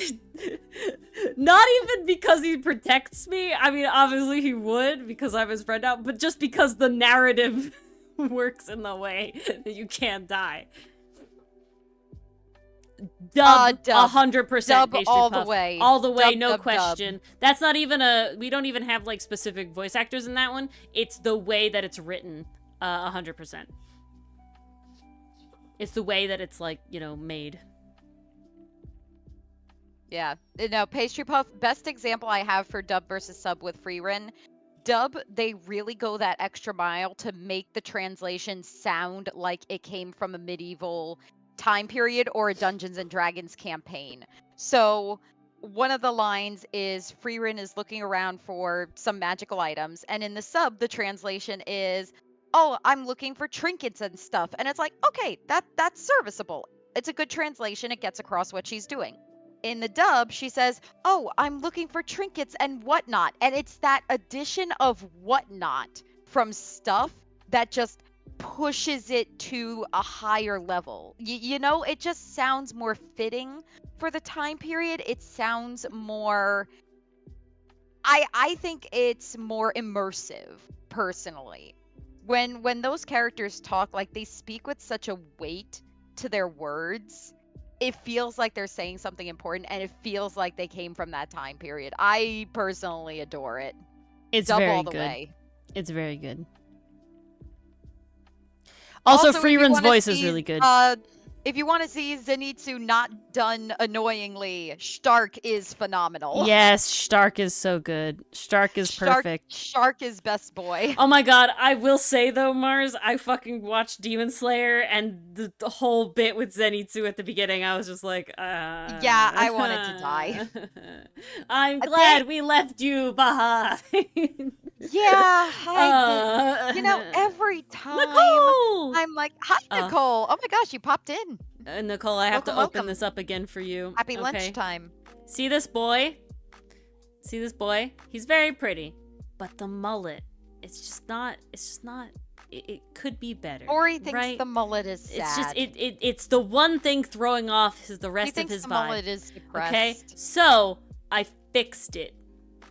And look at him. He's so much better. This was a hold my beer moment, even though I don't have beer. This is a hold my tea moment, right here. Look at him. This is Togame from the anime Windbreaker. I'll pop it in chat for you.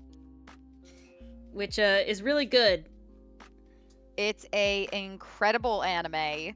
Honestly, this is my favorite of the spring. Gotta be honest. Absolute favorite of the spring. There are so many good character moments. The humor is really fun. I spent more time on it than I expected. And everyone's like, ooh, a sticker. And if you guys want stickers like this, if this is stickers that you guys want, this is very easy to do. But I always feel bad about doing stickers like this.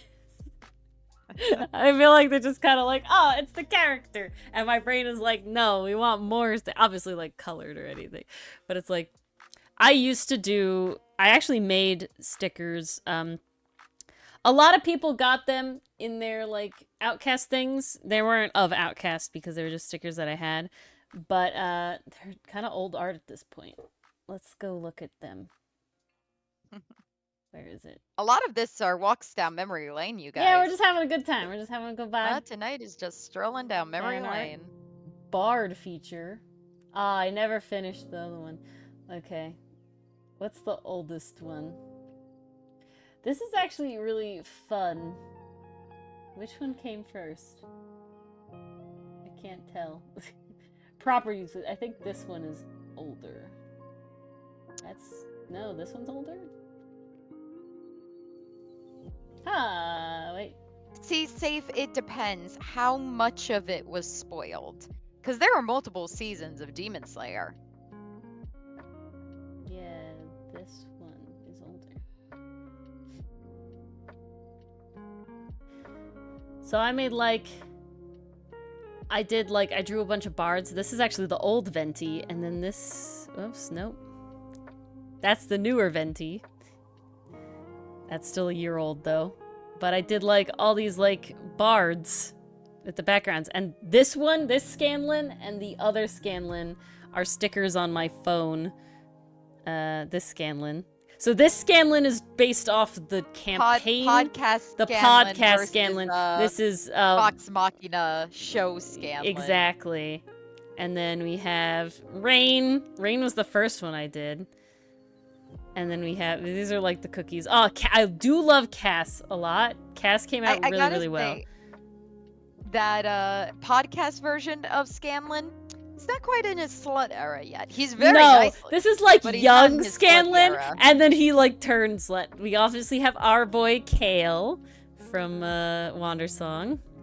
He looks so happy. He reminds me a lot of Kazoo. Then we have Yasker season 1 Yasker. We have season 2 Yasker. And then this is from Dimension 20. I don't remember her name. This guy's also from Dimension 20. I don't remember his name. This is from season 3 of Critical Role. His name is like Dorian something. Can it's you tell not Ori gray. likes bards, guys? Yeah.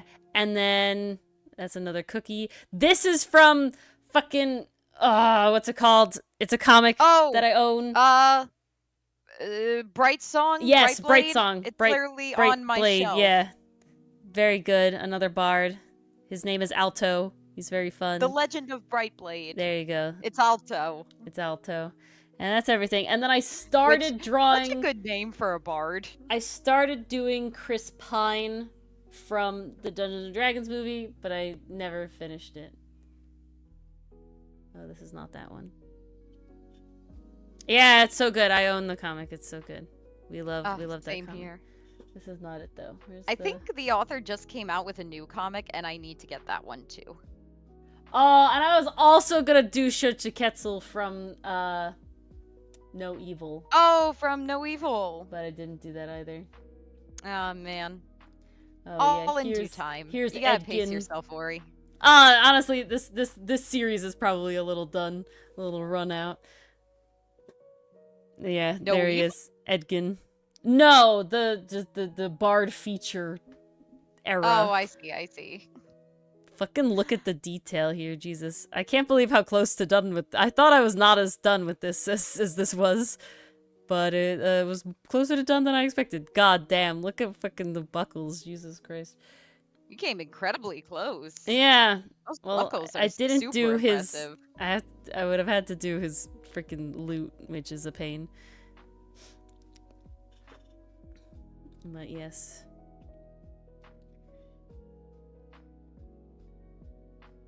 So yeah. What am I doing? Not the right thing, apparently.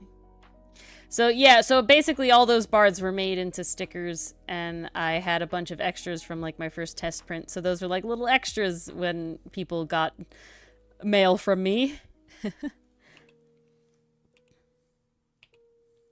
And I actually, I've like looked into doing a lot more merch stuff. Let me see. Where did Sketchbook go? Oh, there it is. I don't see anything safe. Did you post some? I am in the right server, right? Yeah, I don't see it in either. Either museum or sketchbook. Oh, safe. I think you posted in our old server that we don't use anymore.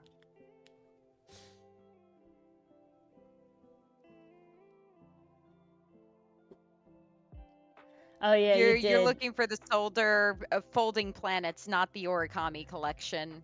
Yep.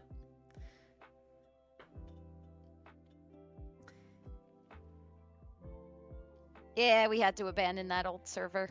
And I don't know how people keep getting the link, if I'm being completely honest. Oh. Every time I but look... it's nice funneling people over. Yeah, but every time I look and be like where they logically would have come from, right? And then it's like, I can't find the bad link. Nah, you're not. No. Don't worry about it. For a long time, I definitely did the same thing. Especially when the servers were literally right next to each other in my Discord lineup. Yeah, mine's moved now with our other defunct comic server that was between Mars and I when the same thing happened. I'm moving that one out of the way. Actually, I should reorganize this whole thing.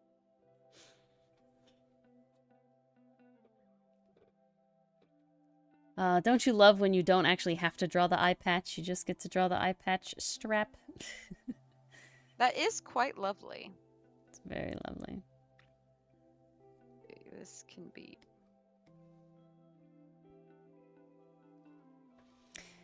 Sometimes it's just a mind fart.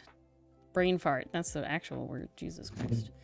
Oh! Mind Pastry fart? Puff! That's what I wanted to say. So Mars was talking about the free run dub. It's basically the same reason why it's like watch the link click dub, because the sub translation is just not quite there.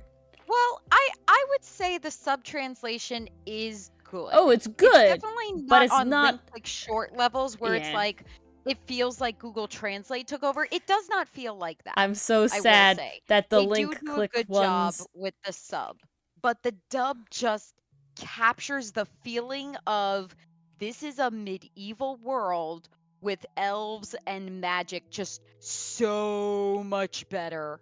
So much better, in my opinion. And it's very good. I really like and the Freerun's voice is really good. Freerun. Yeah. She sounds great. I am so happy. So good. Himmel sounds great. Freerun has an older sounding voice. Oh, Cinder, hi, hello. Cinder, wow, oh, hello everybody. Oh, with a party at 24. Hello to all you 24. Well, we're back on D&D hello. stuff in the art section, so you came on time, because otherwise I was doing some other shit. We got distracted. You really came on time. We just finished up our side tangent. Yeah, as we were wont to do. Watch Windbreaker. I think you'd like it. Cinder's been watching Kaiju number 8, I believe. Oh, that's a fun one. I'm one episode behind. And you can now also watch that on honestly, Crunchyroll. Kaiju number 8 is essentially Attack on be Titan proud of with you. more humor. It's great. You're watching so Cinder, much anime. what are you watching? Amazing. I'm also watching. Cinder, Mars and I recently just got a Crunchyroll subscription.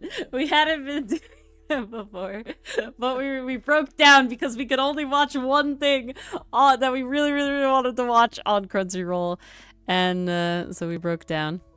We broke down and we shelled out our wallets. Yep, it's all Pastry Puff's fault. This means we'll never have a Yuri on Ice situation ever again. Should start an anime club? What would that entail, Bill Dow? I feel like our streams are basically anime club nowadays. We just talk about anime. I feel like especially Comic Corner and the tangents on D&D definitely become this. Yeah, I mean, we had always planned... We had always planned to watch the shorts Pastry Puff, but we had kind of accepted that that's like a future thing, and we just sort of like ignored it. But you just lit the fire. We all watched the same anime and talk about it. Well, I don't know of any new ones that have started just coming out. Made in Abyss.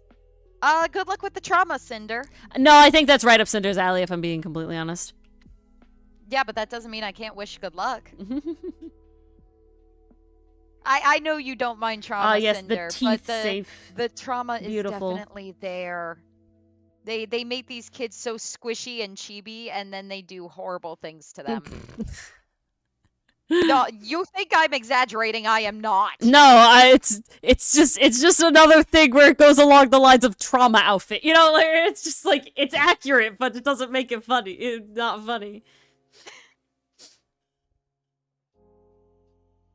Yeah, so save Kaiju number 8 takes place in a world where kaiju attacks are essentially the norm. They have a lot of very creative designs for the kaiju. Ori, they have mushroom kaiju in the most Ah. recent episodes. Ah. I still think it's too gory for your No, I taste, did. but- It's everything I've seen on it is like cool, but I don't think it's for me. Yeah, it doesn't seem like your kind of show. I do think you'd get into the whole camaraderie thing, Mm, but it definitely comes along with some caveats. a lot.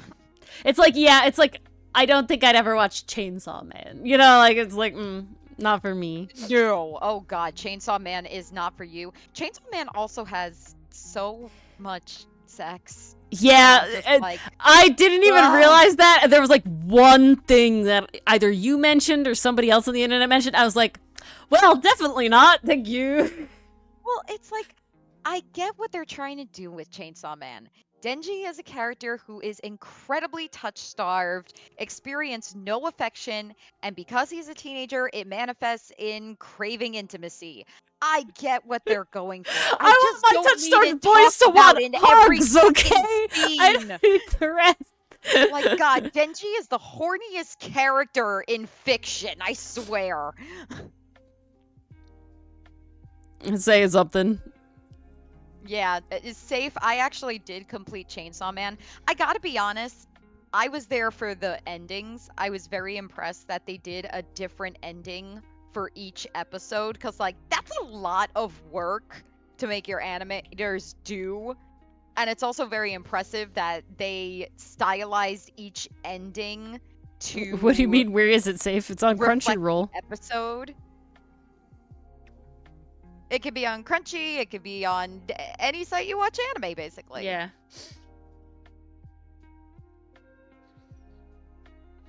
The humor took me a little bit to warm up to, Cinder, but I do really like it. Honestly, I'm here for Reno, I'm here for Kafka. Those are the ones I care about. Although, I gotta say, Kafka's dad arc is going great. I love that he's essentially just adopting all these kids. He's like, yes, you're my child, I look out for you. You're my child, I look out for you. Like, yes, give me the dad arc, please. But Bill Dow, if you want to get in on the rant about anime that is still currently coming out, you will have to catch up. But currently, we're on Windbreaker right now. Yes. Oh, it's so good. There's about It's so good. three. I'm sorry. There's 3 episodes There's remaining. 3 episodes left, but the one just came out today, so you do have a week to catch up if you want to be a part of that. But we basically come in here and we talk about it in the Discord. Safe. I'm not sure your definition of extreme blood and gore. Kaiju definitely. Well, Link has. Click's just They're not coming out killing- right they're now, but killing yeah. Kaiju, and when Kafka punches one, you know, it explodes, and there's a rain of blood that just kind of turns the scene red. Kaiju definitely explode. So if that fits your definition of extreme blood and gore, Hello, then Hunter. I suppose it does. Hiya, Hunter. Thanks for stopping by.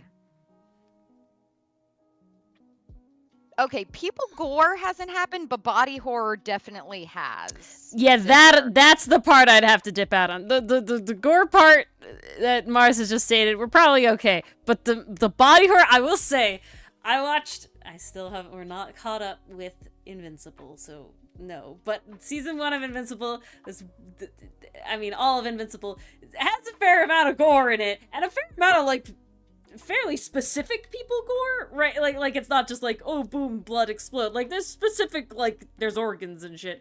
But, well, I'm not particularly, like,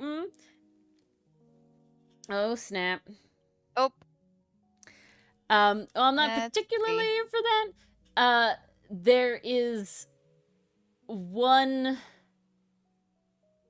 episode, and this is the first season of Invincible, that has really, like, specific body horror, and that one got me the most. I couldn't watch a lot of that one. I had to, like, turn away. That one gets me. Season 2 of Invincible left me traumatized. Yeah, I haven't seen the second half of it, so... Can't. You just have to get there. I know how it ended. I know everything turned out how it turned out, but Jesus Christ, that one fucking episode, just like, ah! Well, not excited. I mean, Ori, I told you about it, right? No, I haven't seen it yet. Oh, I didn't tell you what. I don't know if you want to know. No, I have to watch it. Dylan and I are Okay. watching it together. Good luck. Have fun with Yeah. Shrinking Ray.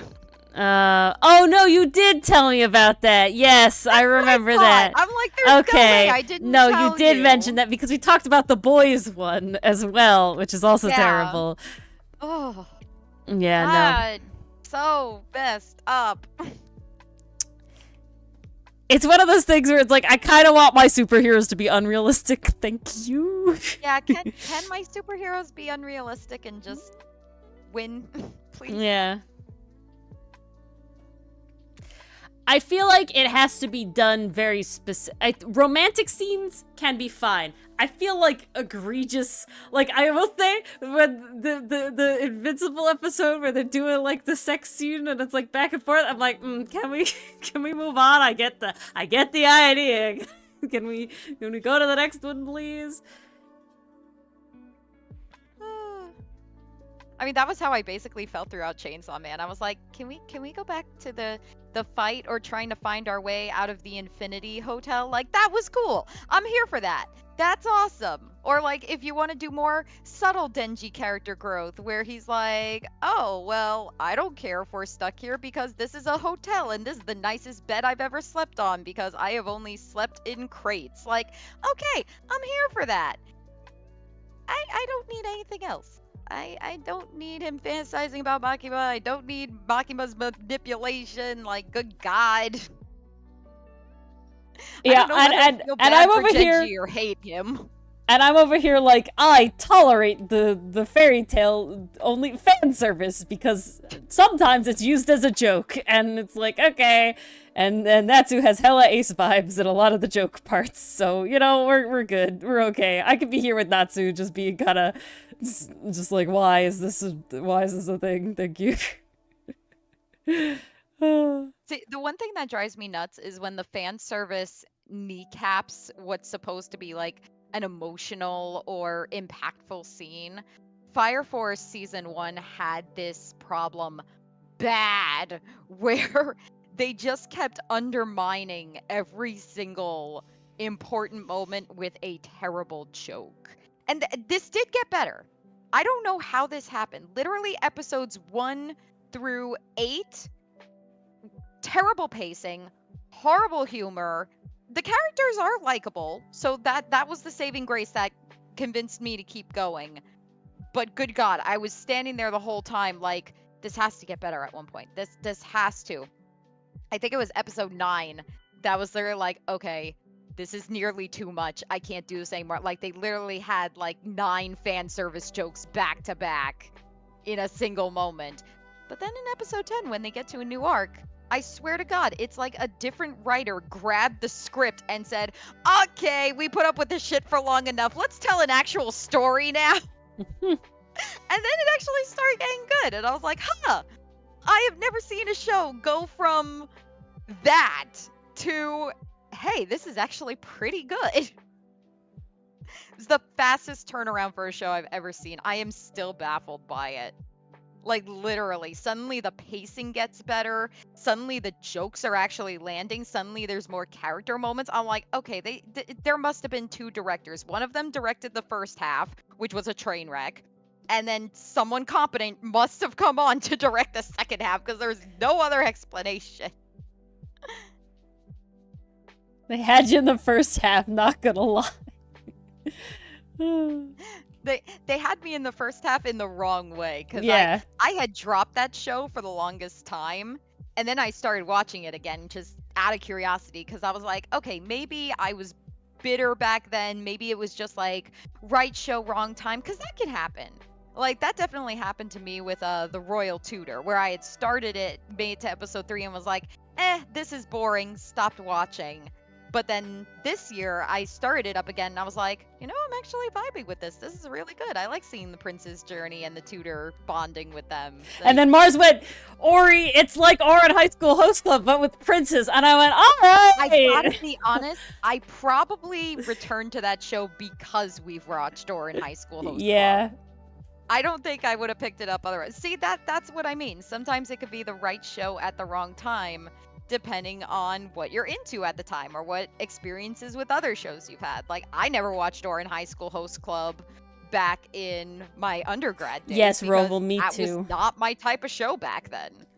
But Ori's introduced me to some other genres now, and I'm like, ooh. Well, it's also like, it's definitely like, it's not what you think it's going to be. You know what I'm saying? It's one of those shows where it's like, when you look at it, it's like, oh, this is classic, like, reverse harem anime, and it's like all romance and stuff, and it's like, no.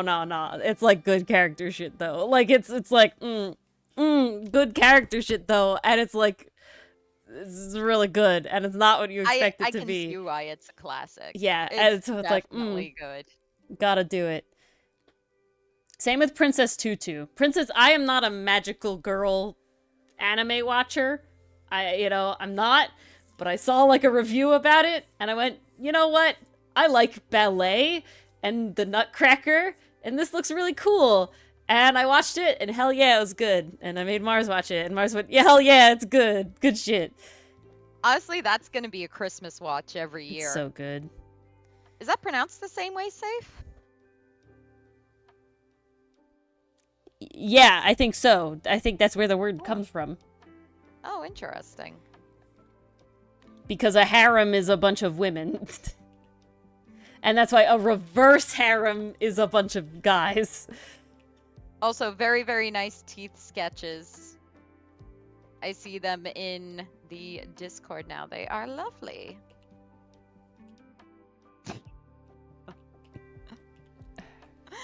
Oh, man. And I just stumbled across the biblically accurate Muppet quote again. God. It's too good. Too good.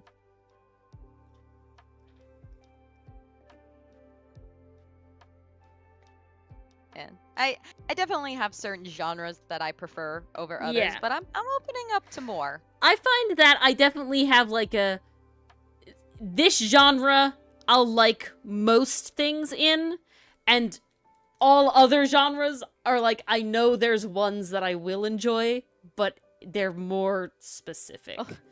I gotta say, sometimes as a writer though, especially as someone who is working on a comic, but also someone who like deeply cares about stories and storytelling, sometimes it just sucks when I can't turn my brain off and enjoy a show for what it is. Like, I learned this lesson most harshly with Blue Exorcist Season 3. I did finish it, you guys. Since last week, I did finish it. And, wow. Wow. Oh, that's what I wanted to talk about. So woof.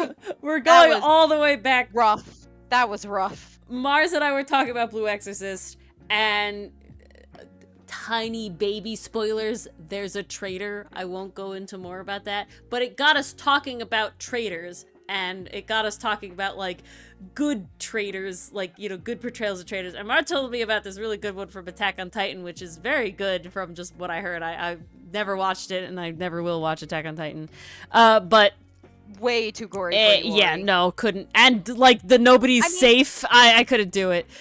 Well, when they say nobody's safe, like in the first season when it was first airing, we definitely thought that.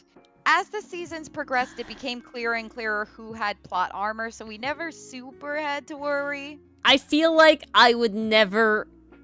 I don't think I would like the characters that have plot armor as much as I would need to. I don't see you being an Eren fan. Yeah, I don't see me being an Eren fan at all. Especially in season 4, you are not going to like Eren. Yeah, and I'm just like, no.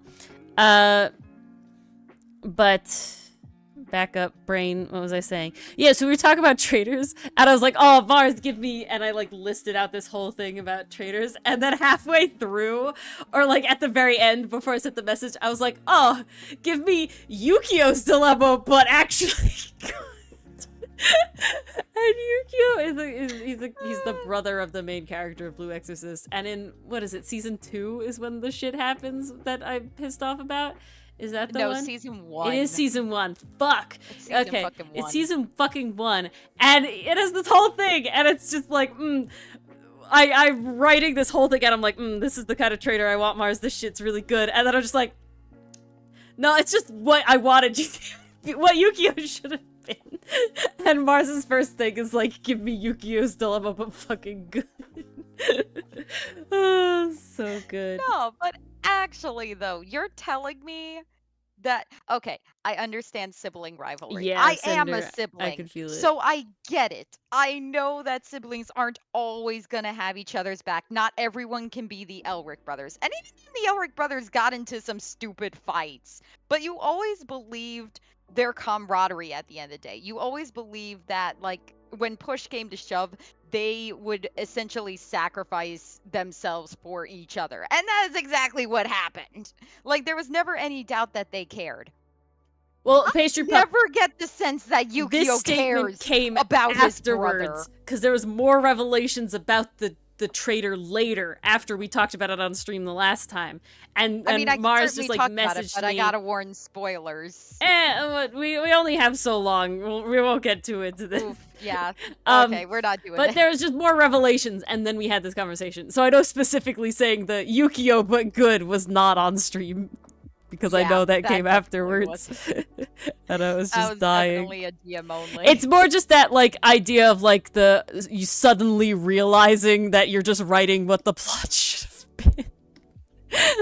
And it wasn't even the context of Blue Exorcist specifically. It was just like, this is the kind of traitor vibe I want. Ori typed it in, like, the vaguest way possible. She didn't even use names or anything. She was just like, in this hypothetical I was like, give me a traitor that blah blah blah blah blah blah blah. This and this whole text blurb, and it ends with, oh fuck, it's Yukio, but actually good. It's literally like, yeah, it's so vague. And it's like, oh, give me a traitor that, like, and I go off, and then it's one oh of those god, things. it's Yukio but give me Yukio. It makes me so curious if Yukio was done better in the manga, if any of these characters were done better in the manga. From what I understand, because I started reading reviews of season 3, they cut out a lot of character relevant stuff.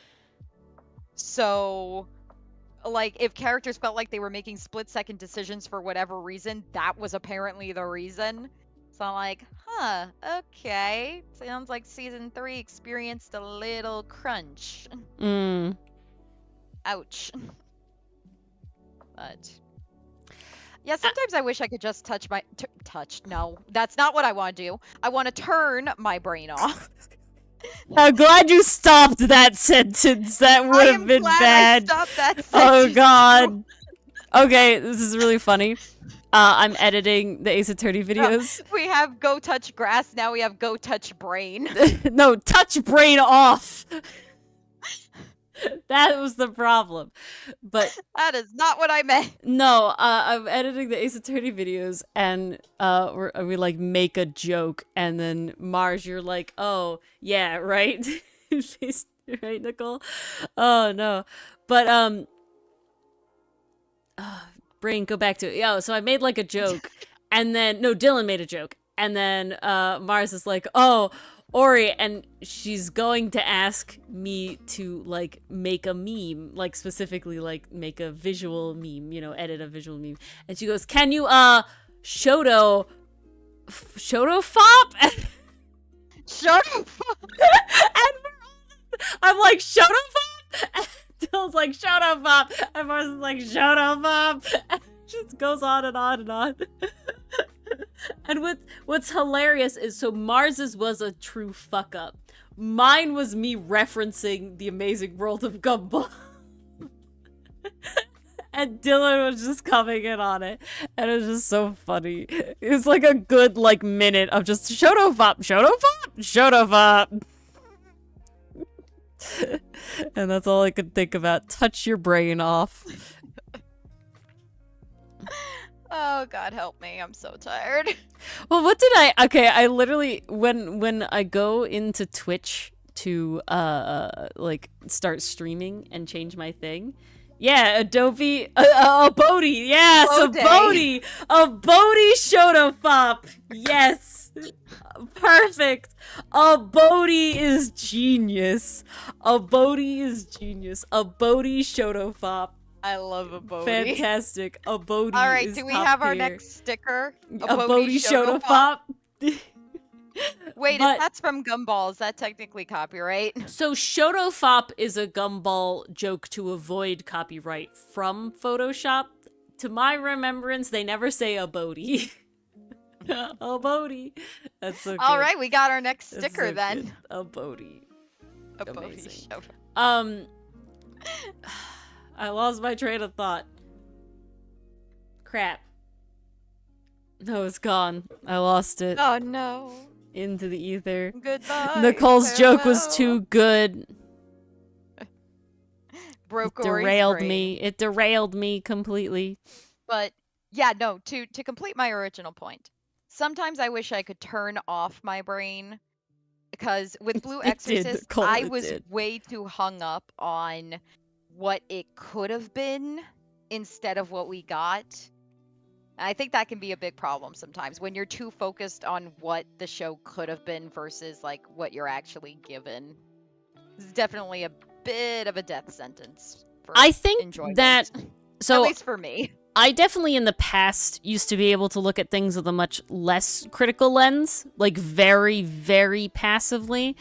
Now after spending way too much time watching media with both Mars and Dylan, who are both very much analyze it all the time and analyzing, I definitely see it more, right?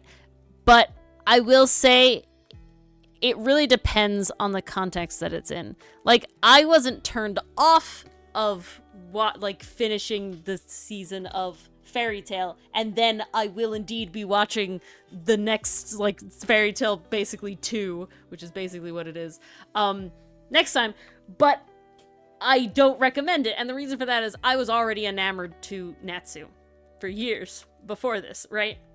And so even though I can see, we're literally doing the classic, I monologue about my backstory and then I die, evil characters, and, this is how I'm your mother, and then, I can't kill you now, because even though I was evil and totally gonna kill you, you smiled, and you're my child, and now I'll die, even though I haven't seen you in, really, really fucking long time. And nobody, really, besides the evil people, actually die. And, it's definitely, goofy, whatever. And I definitely felt the pacing in this season was very fast. And I don't remember the old, the rest of the series enough to, retroactively be, it was also fast. But I can imagine that it was. It didn't feel very, different. But I didn't feel like it was so rough that it brought me out of it, because at least there was continuity, right? It was I knew what to expect, right? I never felt like it was necessarily trying to go so deep with the whole thing that it was really being oh, I really need to care. And because all I had to care about is the fact that you have the main characters and they fight for their guild, and everybody else they've met along the way to be friends, classic shonen style, right? And then everybody comes and they join them in, and everything like that, and yada yada. They have a lot of good classic shonen, speeches and stuff that definitely get you. But that's, what you could expect the whole time, right? That was the whole thing. It's one of those things where sometimes it's it sets it up like it should be good, and then it fails. No worries, Cinder. Thank you so much for popping in and bringing so the party good, with Cinder. you. Yes, that was super fun. Thank you so much for the raid. We'll be delicious in dungeons Enjoy. Together. Keep watching I anime. I'm so behind. Yeah, but we know. Congrats what happens, on watching so much anime. I'm willing to vibe over kaiju if you're down. I will message. Once you I are anime now. Get it now, Cinder. Now, Cinder, you have to get a My Anime List account to keep track of all the anime you've ever watched. Yes, that's the next big step. That's your next step. I think we can friend each other on there too. Yeah. Oh, I hit a milestone with Mars in our friendship and anime-ness. I'm I basically have finished Mashley Muscles and Magic, and I was crying again over Link Click, basically, and having a bad time. And Mars is like, oh, you need another fun show? Let me recommend you something. And then at one point, like, you recommended me, like, Demon Slayer Season 4, and I feel like something else that I'm blanking on right now. But it then was Demon Slayer Season 4, and... I'm gonna watch... Oh, Sasaki Tomiyano. Yeah. Which is one I had already been like, I'm gonna watch this one, and it was also on your list, so it's like, oh, if it's on Mars's list, then, like, you know, it's good shit. Or it could be good shit, right? Like, it's known. And then she went, you know, I think that everything else... Like, that we have watched everything I would have recommended to you. That we've watched everything together. You know, everything else is something that you wouldn't be into. And I was like, wow, that's kind of wild when you think about it. But it does make sense, though. We've been doing those anime days for, like, what, 2 years now? That was 2 years. years. It was 2 years for the 2 anime years. because I was not working for the other company, and I was not working for 2 years. That's so it was 2 right. years. And it was like, let's do that. Which is wild to think that it was that long, if I'm being completely honest, when you sit there It really and think is. about it. But now I can also watch a lot more anime, and Mars can continue to watch the amount of anime she was watching before, and so now we're even, and so now we can keep I up. can take recommendations for Mori now, too. Yeah, if So Ori finds I will be something. watching Mashley soon, because... Yes. It's good goofy. God, I need to such turn a my vibe brain show. off. Yeah, so guys, if you want a really funny vibe show, it's goofy, okay? It is 100% goofy, and it is 100% shonen. But I will say, second to last episode of season 2, I fucking welled up. Ain't gonna lie. Now, I'm very easy to well up. It's definitely not like the emotional levels of like Link Click and Windbreaker and shit.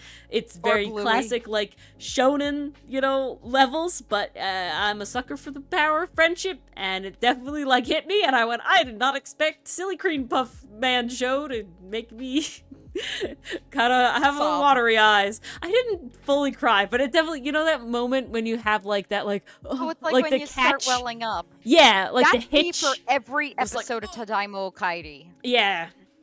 Like, that one just keeps getting me every time. Yeah. So, Roval, the very basic premise of Mashley, and this is basically laid out in the first episode, so I'm not going to count this very much as spoilers.